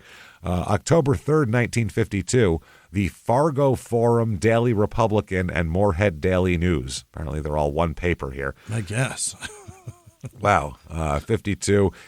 He's all square now. Billy Martin finally, quote, works himself up is the headline. All right. Okay. Battling Billy Martin had to travel all the way from Oakland, California to Brooklyn to work himself up. But he was the big little man of the Yankees today and all square with a manager who fined him 2 years ago. 3 years ago, while playing at Oakland under Casey Stengel, the cocky Californian was insulting the man who manages him now and had him batting ninth in the Oakland lineup behind the pitcher. What's the idea, Case? The brass, aggressive youngster demanded. You've got me batting with the groundskeeper. Well, son, Casey told him, you'll just have to work yourself up. Billy the Kid, who doesn't let his slight stature or expensively rehabilitated nose interfere with baseball heavyweights. Jesus Christ. When they get in the way, worked himself right up to the top yesterday. It was his single in the 5th inning, which drove galloping Gil McDougald home with what proved to be the winning run. And his 3-run homer in the 6th inning broke the Dodgers back in cleaning up a 7-1 triumph, which squared the series at 1 game each. So it was a World Series home run. Big deal. Nice. They were sweet hits to the lean-faced second baseman who may not have all the talent in the world, but makes up for it with his spirited play of old-school caliber. For it was Charlie Dressen, manager of the rival Dodgers, who followed Stengel into Oakland as skipper in 1950 and plastered Martin with a $200 fine. Oh. The story goes that in one game, a pitcher was firing at Martin's head. In a subsequent inning, Martin was on the pivot of a double play, and coming down to second base was the aggravating pitcher. Martin took dead aim and fired the ball right between the pitcher's eyes. Yeah. That'll cost you $50, fumed Dressen, irate at losing the double play. He just was mad the double play got broken right. up. Make it 100, retorted Billy. Okay, 100 it is, he snapped back. Make it 200, Billy said. 200 it is. They're having a breakfast club exchange. I got you for the rest of your natural-born life. The fuck are you doing? Is that more? Enough? No. Yeah. No. Yeah. He said, and pay it before tomorrow's ball game. Billy, slow-forming discretion, which has forced him into fistic engagements in the majors with Boston's Jimmie Pearsall and Brown's Clint Courtney, finally kept him quiet. But the slender 24-year-old got the last word in spades in that second World Series game. Yeah, I would say. Yeah, he got to tell that manager to stick it up his ass. Mm-hmm. That same day, there's an article, I'm no slugger, says Martin. Won't fill DiMaggio's shoes, but he's got Joe's locker. So they're talking about that. They said that he'll never be able to fill DiMaggio's shoes, but he does use his locker. That's the point of this article, basically. Mm-hmm. He said, I can never hope to fill his shoes. He said, they're much too big. Much too big. They were talking about saying that now that you can hit, they said, should Casey hit you cleanup now? Maybe he should put you in the cleanup spot. So Billy said, as a matter of fact, I did hit once in the 4th spot. I told him he had everybody else in the cleanup spot at one time or another. How about me? Know what he answered? He said, I was his second cleanup man, batting 8th. Cleanup 2. We run 3 in a cleanup and 3 in a cleanup. That's it. We run this definitely cyclical. We have two cleanups per lineup. He said, I'm happy to be playing, though. I'm no home run hitter, and I should be hitting 8th. I was trying for a single when I hit that homer, not to get one in the seats. So he said he only had 4 homers in his first 3 seasons in the majors. He said, I hit a homer in my very first game in the majors, which he didn't. No, he hit 4 RBIs and a double and a single. Yeah, maybe his first start, possibly. Yeah. I even remember the pitcher. His name was Sam Zoldak. I didn't hit any homers in 51, and I only hit 3 this season. So, yeah, we're talking about all this. And Casey Stengel said, that boy is a better baseball player than everybody thinks he is. Mm-hmm. He helped us a lot this year. He was the best second baseman in the league the last month of the season. It was his hit in the 11th inning that broke up last Friday's game in Philadelphia to clinch the pennant for us, too. So in the 52 World Series, he had 5 hits and 23 at-bats, but that included that 3-run homer that was a big deal. And, they said that, as a matter of fact, also, in Game 4, with the Dodgers leading the series 2-1 and threatening to tie a 1-run game in the 5th inning, Charlie Dressen, who was coaching third base for the Dodgers, called for the squeeze play. Martin stole the sign. Oh. He stole the sign, and the runner was out when they threw a pitch out and killed the rally. That's great. So little things are, doesn't matter if you can hit very well if you're smart. In Game 7, with the Yankees up 4-2 in the 7th with 2 outs and the bases loaded, Jackie Robinson hit a high pop fly into the wind. They said it appeared that Joe Collins, the first baseman, lost the ball in the sun. Martin raced in from second base, catching the ball in fair ground near home plate, only inches off the grass. Wow. They said all 3 runners would most likely have scored if the ball dropped, giving the Dodgers the lead going into the 8th inning of the 7th game of the World Series. So it's kind of a big deal, basically. Sure. Yeah.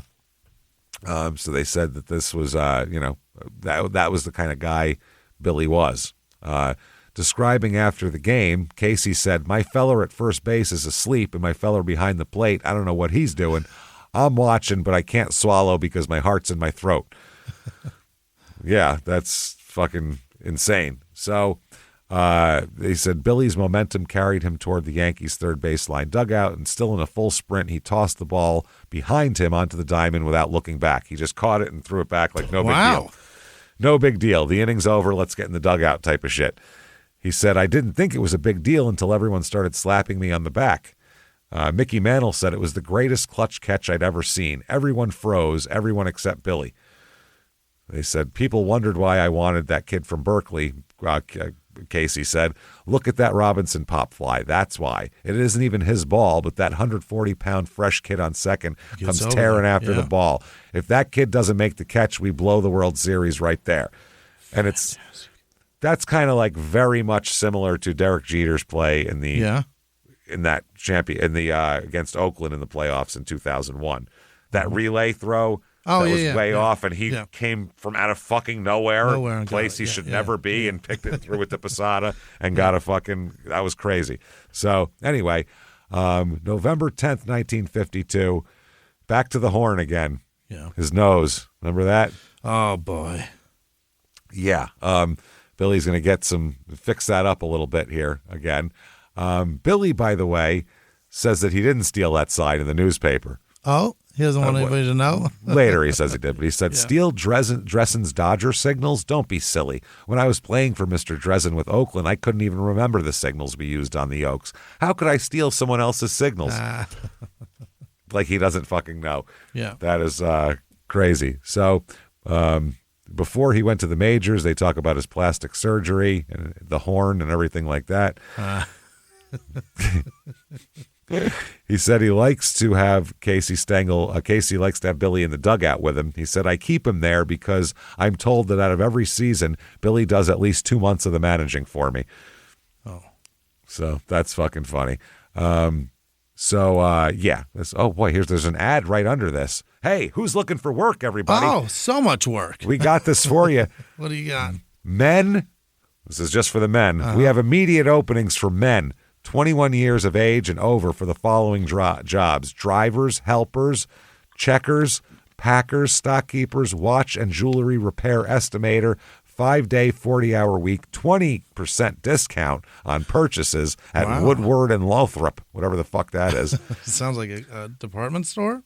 Now, attention girls. Mm-hmm. Before you take any job, investigate telephone work. Sure. Good pay right from the start. Frequent raises. No experience necessary. Friendly people to work with. Folks you'll enjoy knowing. Clean, comfortable surroundings. Vacation with pay. Plenty of opportunities for advancement. A telephone job is an important job. Mm-hmm. That's at the Chesapeake and Potomac Telephone Company. So everybody put your applications in. Yeah. December 22nd, 1952. Billy is apparently a father today. Oh, yeah. I'll read from this newspaper article. Girls are expensive, Billy Martin, Yankees World Series hero, admitted today. Right up until an 8-pound daughter was born in Herrick Memorial Hospital yesterday, Billy was wagering Mrs. Martin would present him with a son. Okay, he was betting it was a boy. No. He is busy and proudly paying off today. The baby's name, well, Billy had a lot of boys' names in mind, but hadn't agreed with Mama Martin on one for his Yankees miss yet. Wow, it's written so weird and hard to read. And by the way, right under that, you can drink beef, everybody. Ew. Yeah. What? Bovril beef. For red-blooded vitality, and it shows one of these old 50s guys. It looks like a fake meme, but it's real. You've seen this. I've seen this on Facebook before and shit. Guy drinking a cup. It's all hot. Yeah. Every day, drink invigorating Bovril beef. Mm-hmm. Builds your resistance, makes you feel better. Buy a jar at your local grocer's. Makes you feel better. Better than what? Shit. No shit. So within a week, Billy was back living at Lois's parents' house. Yeah. But he's got a lot of requests for him to go around the country and do a lot of civic functions, athletic things. He's got a lot of opportunity to get a lot of work in the off season. So they said that he would travel up and down the West Coast and go back to the East Coast for dinners and other appearances. He's got newspapers, articles. He's got to, talk to people and do all of that.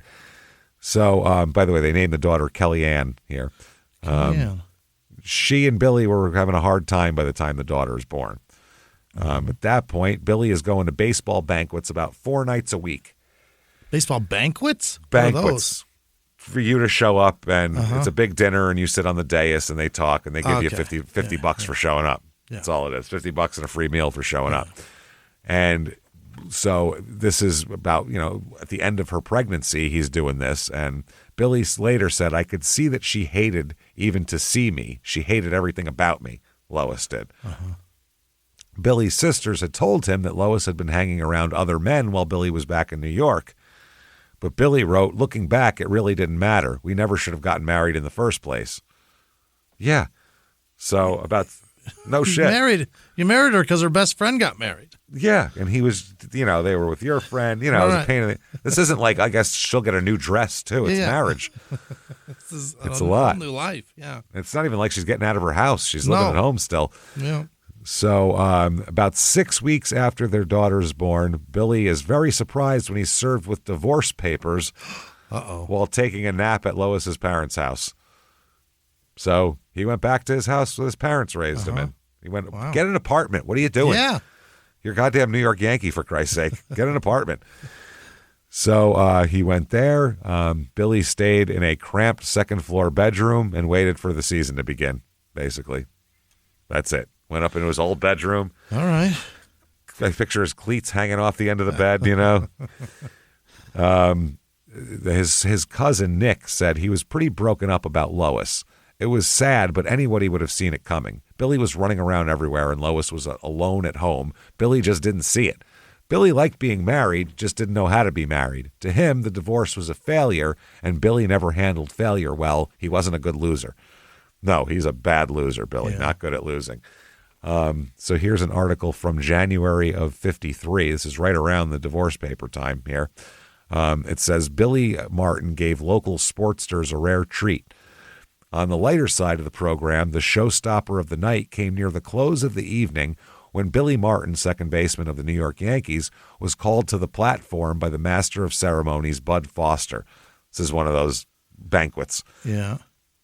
The uninhibited youth gave the members a rare treat as he took them behind the baseball scenes with several priceless stories about the Yankees. He said 2 years ago when he was sitting on the bench for the Yankees, manager Casey Stengel would ignore him completely. One day, Martin said he was sitting there in the dugout with sulking when Casey came along and said, "It's little Bitsy Billy. Is little Bitsy Billy mad at old Casey Wasey?" Martin said, "How could you remain mad at a guy like that? It's ridiculous." Yeah. Foster asked Martin how he was always getting into fights with other players. Looking down at Ty Cobb, who has complained about modern-day players not showing any spirit, said, quote, "Despite what Mr. Cobb says, there's still a few fellows who play the game for keeps," Billy said. Yeah. He went on to tell the Yankees how the Yankees held a clubhouse meeting and agreed that they had to do something about Clint Courtney, the Browns catcher who was spiking everybody. Martin said, "Well, it just so happened that the next day Courtney came into second base high, and I banged him in the mouth with the ball, and he got a little mad." Yeah. Martin, climaxing the evening, wow, that sounds bad, donned a baseball cap and put a glove on his hand, then reenacted his catch of a fly ball, which saved the final game of the World Series for the Yankees. Martin said, "I don't know what made me go after the ball. I guess God just kept pushing me. I'm just thankful I made the catch." Jesus Christ. Yankees, 1953, 99-52, good for first place in the American League again. Yeah. Good God, it was great to be a Yankee fan back then. Fuck. They end up going to the World Series. It's a 6-game series where they beat the Dodgers eventually. Yeah. So they've beaten all the other 2 New York teams in the last 3 years, the Giants and then the Dodgers twice. And the Phillies also is in there as well. So anyway, this here, they're kind of building the same roster here. He is now the regular second baseman. His plays in 149 games. His average drops, but he also gets 15 home runs, which is a little high for him.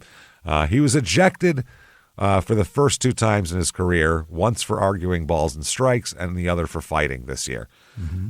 In April of 1953, Billy and Clint Courtney fighting again. Back at it. Back at it, man. They said, "Wow, what are you doing? Why does this guy want to fight again? I don't get it. Why is Clint Courtney? That's why." I guess so. So I guess they said McDougal with none out, hit a double in the Yanks' 10th and held second as Joe Collins purposely passed by. But he had made a mad wild dash for the plate when Reynolds hit an easy double play grounder to pitcher Harry Breachin. Breachin threw to second to force Collins, and the return tag had McDougal by a good 10 feet at home plate. But Gill plunged in with his head down, upsetting catcher Clint Courtney and knocking the ball out of his hand. Mm-hmm. Safe, that means. Safe, yeah. Held onto the ball. So the side was retired without further ado, and Courtney, victim of the collision, was first up in the Browns' 10th. The little catcher slammed a hit off the fence in right field. He churned his stumpy legs as he swung around first and bore down on shortstop fielder Rizzuto. Rizzuto had the ball in plenty of time to make the tag, and umpire John Stevens had his hand raised to call him out. But Courtney hit Rizzuto and apparently knocked the ball from his hands as Stevens straightened his arms in the safe signal. That began a wild melee at second base as Billy Martin and Gil McDougal charged Courtney. Rizzuto's a tiny little shit. Yeah. He's just tiny. Evidently. He's just a very little tiny man. Yeah. If you punch him, you're getting punched. So according to the Browns bench, Martin was the first to reach the catcher with a solid punch to the chin. That's normal. Mm-hmm. Bob Serve, a reserve Yankee outfielder, had a lot farther to go from the outfield, but again, according to the Browns, he also punched Courtney. Oh, boy. Getting it from all sides. In the melee, Stevens suffered a dislocated shoulder, and when the fighters were separated and Courtney walked off the field, minus his cap, glasses, and left shoe, Stevens required help from Browns trainer Bob Bauman. After a conference at second base, the umpires decided that Courtney was out after all, and Yankees players returned to their positions. So they said, "You're not safe. You hit the ball out of his glove. You're not allowed to do that. Okay. You can plow into him, but you can't actually grab smack the ball. The ball. Yeah. Type of shit." So after a conference at second base, that's what happened. But angry fans chased the outfielders with a barrage of pop bottles, beer cans, and seat cushions. The game was halted for 17 minutes as Browns manager Marty Marion, that's right, and umpire Bill Summers appealed to the crowd to restore order. When the game finally resumed, Reynolds had no difficulty in retiring the final Browns hitters. Martin said, this is Clint Courtney said, "I'm sorry it happened, particularly sorry it was Rizzuto I ran into instead of that Martin. I wanted to knock Billy over, but it was Phil that had the ball." Yeah. He said, "I didn't mind them having to hold me while some of them hit me. I'm just looking forward to the time they try it one more time. They don't give me no quarter at home plate, and they shouldn't expect any from me on the bases. So I'll do it again," is what this guy says. Now, Casey Stengel of the Yankees said he was willing to bet Rizzuto didn't drop the ball, and saying that the umpire made such confusing gestures that you couldn't tell whether Courtney was out or safe. So, yeah. Billy said also during this time that doctors had discovered he had high blood pressure, and he's also got insomnia. Oh, no. And what they call a nervous stomach that made it hard for him to drink comfortably. That's probably also drinking on empty stomach all the time. Yeah. That's what does that. That's probably ulcers, bud. Yeah. Billy was prescribed sleeping pills, which made him drowsy during the day, like he'd have a hangover from him. So he'd have to take greenies for the game to be more alert. Yeah. That's the amphetamines they used to hand out by the bucketful. So, he had no choice. So the use of amphetamine tablets became very popular after this. It was just huge in the 50s, 60s, 70s, 80s, 90s. Big shit. Billy took it to an extreme, though. Billy said later on, quote, "I was on them almost all season, 2 a day. I took over 300 goofballs." What are those again? Speed those pills, greenies? apparently. Yeah. Goofballs? Yeah. I always thought it was just a Simpsons joke, but apparently that's what they really called some. Calling somebody a goofball is telling them they're on drugs? I guess so. It all fits together. Yeah. Then more pills to get back to sleep, which didn't even work many nights. I'd be walking the floor until daylight. I was a wreck. Everything seemed to be going wrong. Then in 1953, when a Chicago newspaper wrote about the divorce proceedings and reported inaccurately also that Billy was not sending money to Lois and his daughter. The newspaper wrote that mother and child were back in California without food and basic services because of Billy's neglect. Yeah. I think that reporter's going to get punched in the face, I would imagine. Better watch your mouth. Man, the next day as Billy was coming off the field at Comiskey Park in Chicago, a fan threw a baby bottle on the field and yelled, "Go home and feed your baby, you no good bum." Yeah. And other fans would heckle him for being a deadbeat dad, which he actually wasn't. So that's kind of shitty. He's a good guy. At least he's paying his whatever the fuck, paying something. So May 14th, 1953, again, Billy Martin in a dust-up with Larry Doby of I believe the Indians. I know he first came to the Indians. Larry Doby, the first black player in the American League, by the way. Yeah.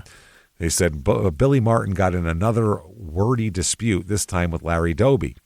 And Martin said, "He came into me with his spikes this high and cut my right pants leg above the knee. So I told him, the next time you do that, I'm going to stick the ball in your ear."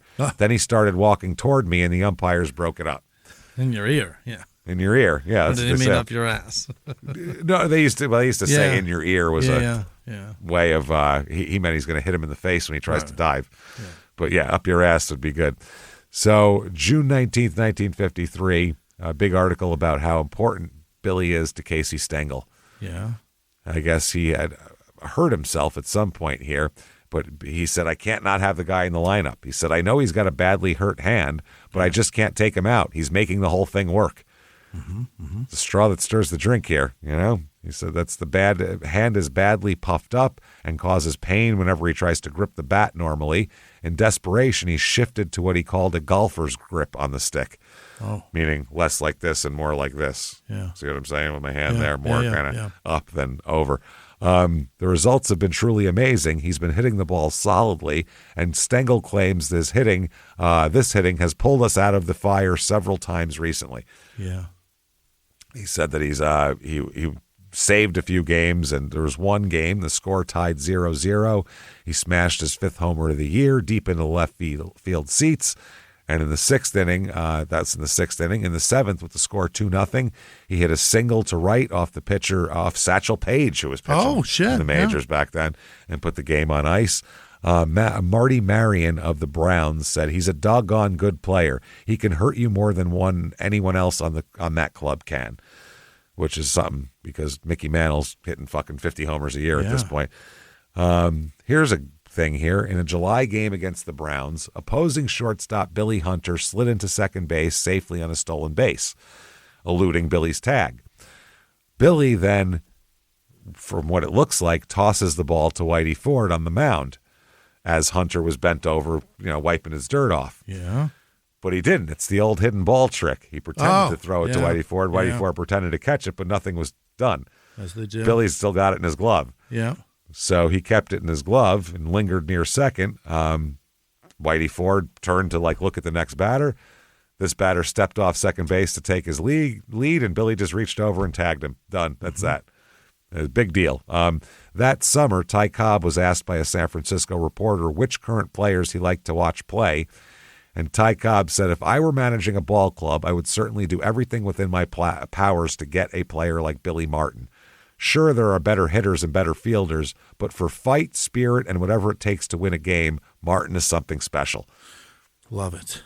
That's how he is. So here's an article from 1953. Martin can't understand his bad boy of baseball tag. No? Doesn't get it. Why me? He's been in more fights in major leagues than anybody I know of already. So what? Yeah, no shit. Yeah. He said that he never started a fight, he said.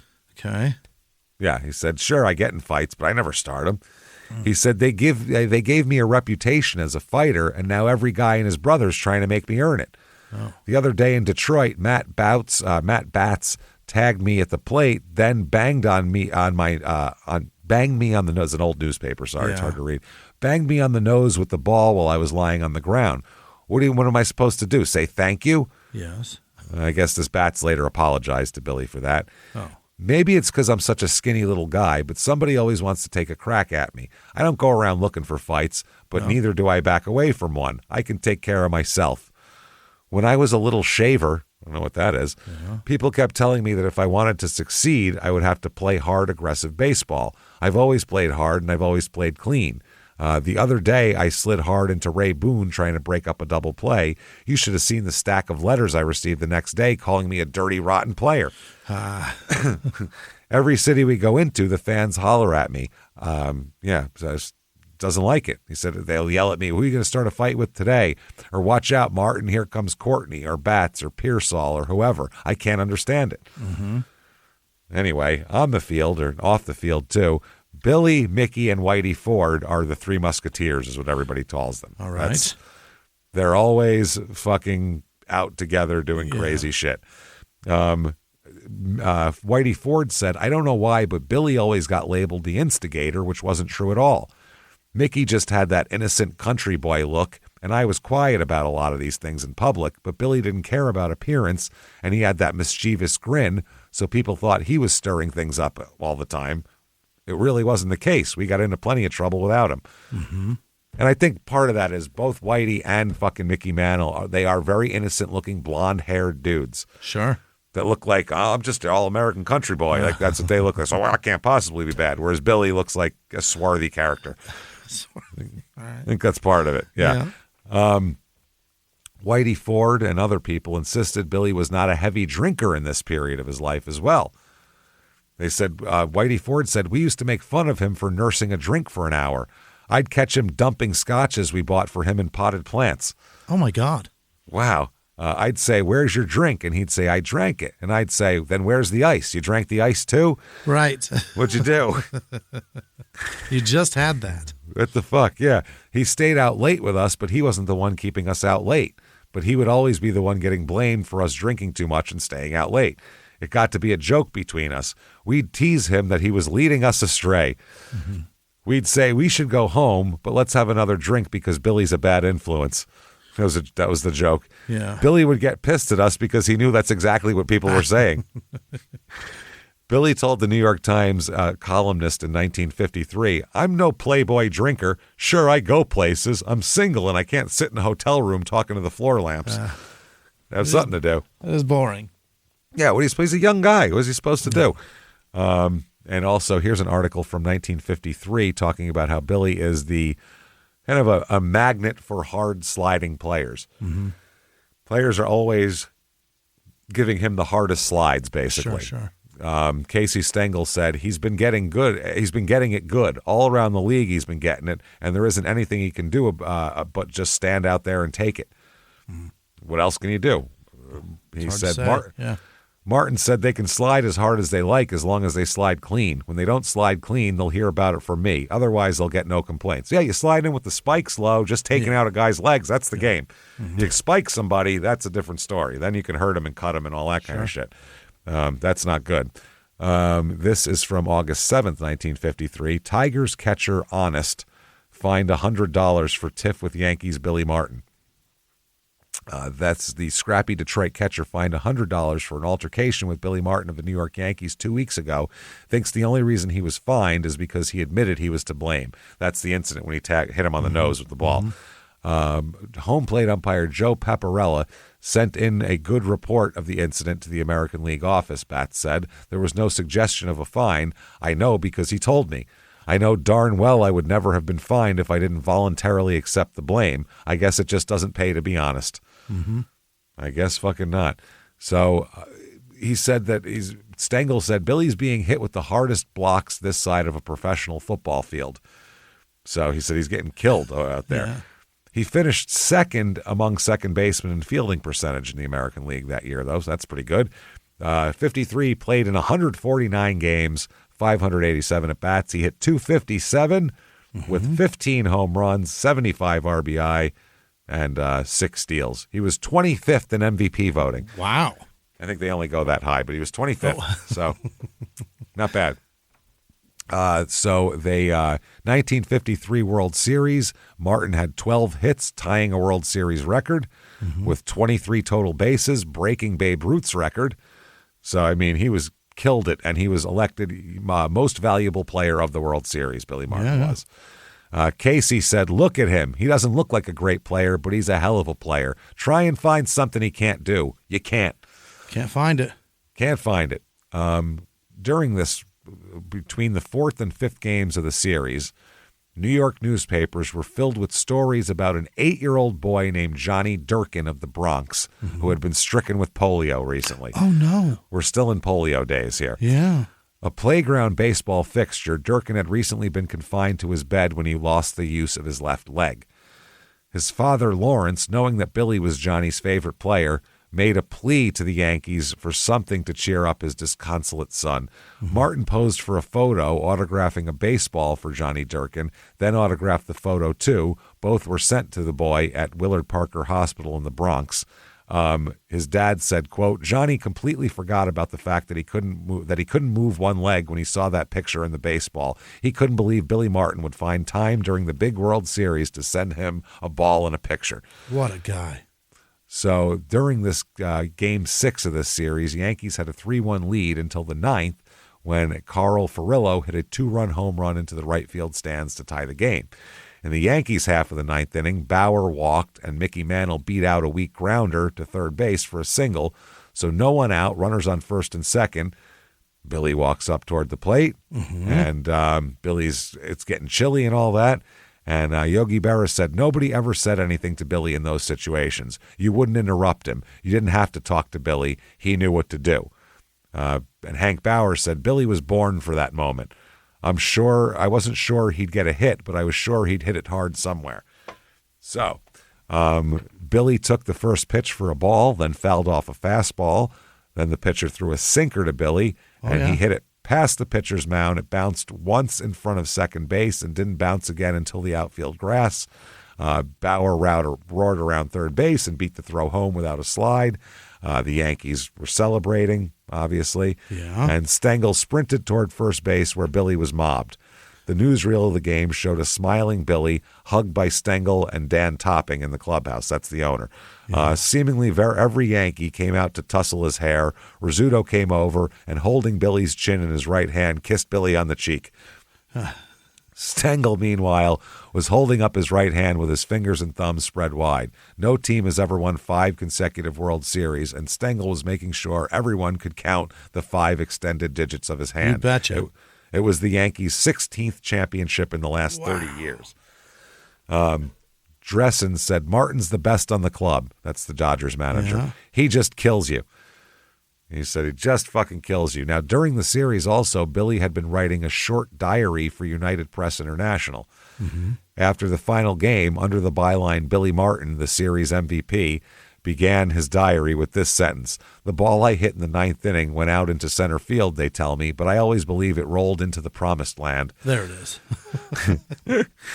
He said, "It seems to me as if it was happening to somebody else, not me. It's the way you think about as a kid, but then it's real. And if what I'm saying now isn't making too much sense, you'll have to excuse me. I'm still so excited that I can't keep my thoughts from colliding with one another. All I know is that when I came up to face Clem Labine in the 9th, I thought to myself how nice it would be if I could come through with just one last RBI this year." Billy wrote that he ran to first base, not feeling his feet touch the ground the whole time. Oh, he floated there the whole way. Floated to first base. He said that he couldn't help but mildly complain that his one hopper should have been scored a hit because it was scored an error because it went past the pitcher. But he rallied nicely, thanking his teammates, and in farewell he wrote, "Now I'm just going to go someplace quiet and relax for a long time. Any minute I expect someone to jab me in the ribs and say, 'Hey, Martin, wake up, you're dreaming.'" Wake up, buddy. So Billy did great in the World Series. He's the MVP, and he's been in the league for 3 years, and he's won a World Series every goddamn time. So he's doing phenomenally here. 1953, right after the series, the Dodgers are even praising him. Yeah. Which is amazing. They said that one guy said here, Billy Martin, whom the Dodgers grudgingly admitted was the best blankety-blank player on the Yankees, saying sincerely in the dressing room, they don't hate. Billy said, "They don't hate me. They can't. No ball player hates another one who hustles. They respect him for it. I respect Clint Courtney, the Browns catcher, because he hustles." So they're talking about all of that and how he's basically untouchable at this point. He's such a good hustler, no one can be mad at him. As part of the winning team, he got his World Series share, which was $8,260.68. What a deal. Yeah. Big time. Yeah. Big shit. Oh, my goodness Christ. Billy also accompanied other American leaguers on a 10-day barnstorming tour. When he returned home, they asked him what he was paid for the trip, and he said, about $5,000. He's making big money now. At home, he was given a baby blue 1954 Cadillac convertible by a local car dealer who took a picture of Billy standing next to the car and displayed it in all the Bay Area newspapers. So he did a little commercial, got a free Cadillac out of the deal. Not bad. Wow. Less known, except in the neighborhood, was what Billy did with the other car he received in 1953. He got a Pontiac for winning the World Series MVP award. They were the sponsor of it. Yeah. He donated that car to Father Dennis Moore at St. Ambrose Church. Oh, nice. And he also told his sister, Joni, that he's going to pay for her college tuition now. So that's what they're doing. December 30th, 1953, series movies featured by Billy Martin story is the headline here. Wow. Diamond Diggings in Winter Quarters, the Billy Martin story, baseball's answer to the Joe Louis story, was screened for writers yesterday. They made a movie. It's a 6-part thriller with Martin playing the lead. Really? Art Gore as the villain, the Brooklyn version, and the other Yankees and Dodgers in bit parts. Gore gets a split decision on his controversial quick call at third base in the first game. The picture indicate he didn't make a quick call, but they also show that he may have made the wrong decision. Okay, they're showing film of the game. Lou Fonseca, producer and narrator of the World Series pictures, expects the 700 prints will be seen by 15 million fans on 75,000 showings. Wow. He left almost 20,000 feet on the cutting room floor, reducing some 23,000 feet to 3,500 for the final version. That's a film. One thing he missed was the gal with the mirror in the right field stands at Ebbets Field. Phil Rizzuto, Yogi Berra, and Tom Gorman attended, no doubt, scouting the Dodgers for next October. Hell yeah. Whitey Ford should remember Billy Martin in his will. If Martin's single hadn't won the World Series in the sixth game, they would still be talking about Ford's boner. Who isn't talking about his boner in the second inning? Whitey left third too soon after Yogi Berra's outfield fly flopped back and forth in the baseline and finally was cut down at the plate. He got caught in a rundown there. It didn't seem to matter then for the Yankees, who led 3-0, but it could have meant the ball game. The films show Whitey made it close despite his grotesque baseline dance. Mm-hmm. Okay, here's another thing. Now, he just forgot all about his hardship deferment. Remember that? Right. Yeah. He's distracted by a bunch of other shit. The Yankees doing well? Doing well, winning, having everyone love you. Yeah. The Yankees had a series of exhibition games in Japan, and he took his childhood friend Bill Castell with him. And Castell said, the Japanese people treated Billy like a visiting god. I remember riding in a parade with him, propped up in the back of a big convertible, sipping a drink called a grasshopper. These women, like geisha girls, I guess, kept running up to the car and giving us grasshoppers.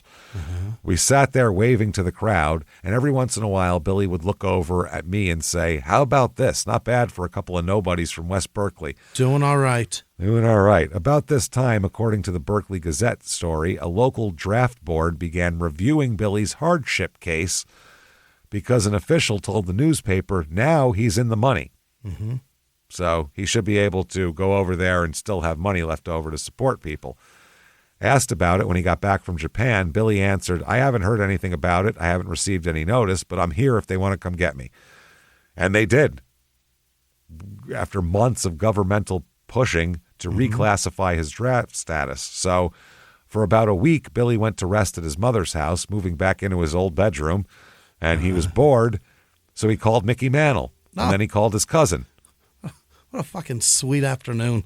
Yeah, just call Micky Mantle, see what he's up to. Then he called his cousin Nick. His cousin Nick said, Billy said to me, want to drive to Oklahoma with me? And that's how I went to Micky Mantle's house, a trip I'll never forget. The baby blue Cadillac rolled toward Oklahoma with stops along the way in Reno and Las Vegas, obviously. Mm-hmm. Not long after they crossed the Oklahoma state line from New Mexico, Billy and DeGennaro stopped for gas at a tiny roadside diner. I remember Billy standing there getting gas with a little cigar in his mouth. The kid at the pump goes, you look like Billy Martin. And Billy look just laughed. Like him. Billy laughed and said, I better since I am him. Thank fucking fuck. hope so. Yeah. The kid was excited and got an autograph. Mm-hmm. We decided to go in the diner for dinner. Well, the kid had apparently run around and told everyone in town that Billy Martin was there, and the diner started to fill up with locals who wanted to meet him. We were sitting at the counter, and people were slapping him on the back and asking him all about the World Series. There was almost a line for autographs, and girls were sitting on his lap and having their pictures taken with him. Wow. After a while, a couple of these good old boys at the other end of the counter were getting fed up with all the attention Billy was getting. They started saying things to each other and doing it loud enough for us to hear. Yeah, that's what they do. Stuff like, he ain't very big except for those ears. And they were making fun of his clothes and calling him a skinny shit. They were kind of heckling Billy. Another one said something like, some big league brawler, I'm sure I could take him. Uh-oh. Billy said, let's get out of here. This is stupid. So they paid their bill, and Billy left a huge tip, as usual, and started for the door, but someone else wanted to talk to Billy. Yeah. He said, we were standing there with our backs to the counter, and there was a mirror on the wall we were facing. One of the guys who had been making comments gets up and starts toward us. I could see him in the mirror. He raised his arm real quick like he was going to grab Billy from behind, and all at once, Billy wheeled around and just decked the guy. He hit him square in the jaw so fast the guy went down in a heap. He's lying on the floor of the diner. He saw him creeping on him. Yeah. I'll get you first, motherfucker. Yeah. Everybody kind of froze, and we walked out the door.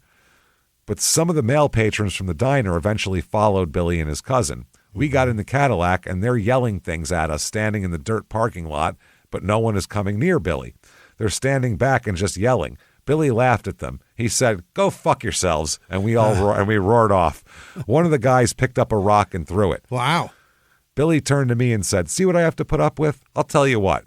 I understood his new life a lot better now." Mm-hmm. So he said, "We went from one party to another. It was like Mardi Gras." Yeah. He said about the Micky Mantle, said Mickey about the visit. Everybody loved Billy. Even the wife of one of my best friends loved him.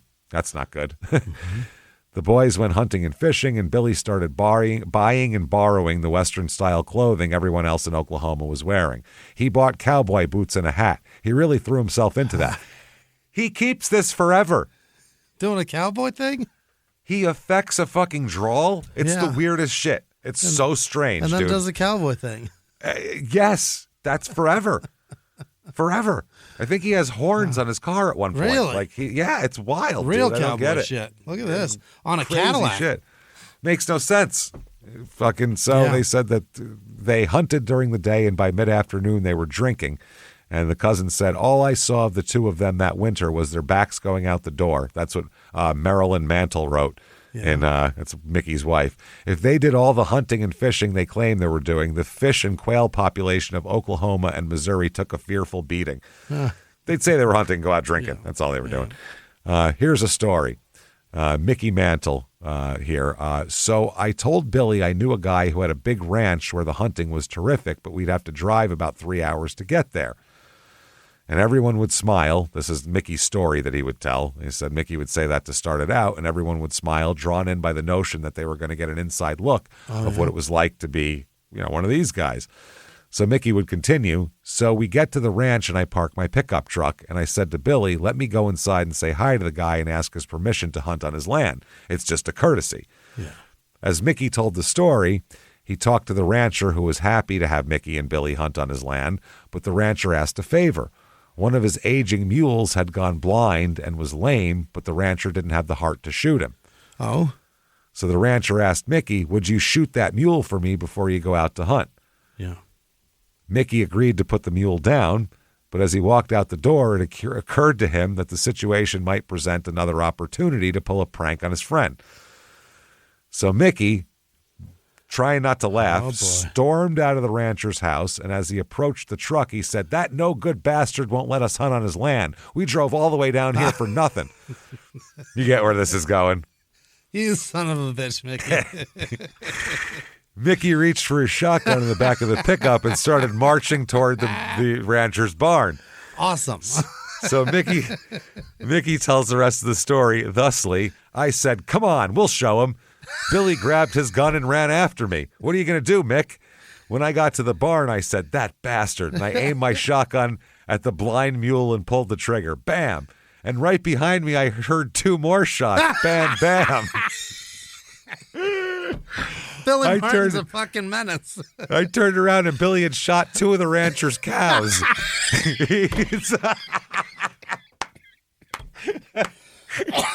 That's the greatest story of all time. And Mickey's a dummy. He shouldn't have done it. He shouldn't have said it. Billy said, "That bastard, how many more should we shoot?" Like, no more. Get in the car. We got to go. Oh, my God, that's so funny. That is absolutely fucking amazing. That's the best story ever told. That's the best story. That's I don't know how funny.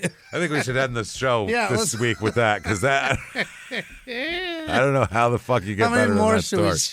How many more should we shoot? Bang, bang. Oh, no. That cost him cow money now, too. That's hilarious. Unbelievable. But that's what pranks do. That's so much fun. Yeah. Holy shit. Oh, man. Billy Martin is a ball, and he's only going to get more fun. Can't wait for more of this here. Thank you so much for checking this out.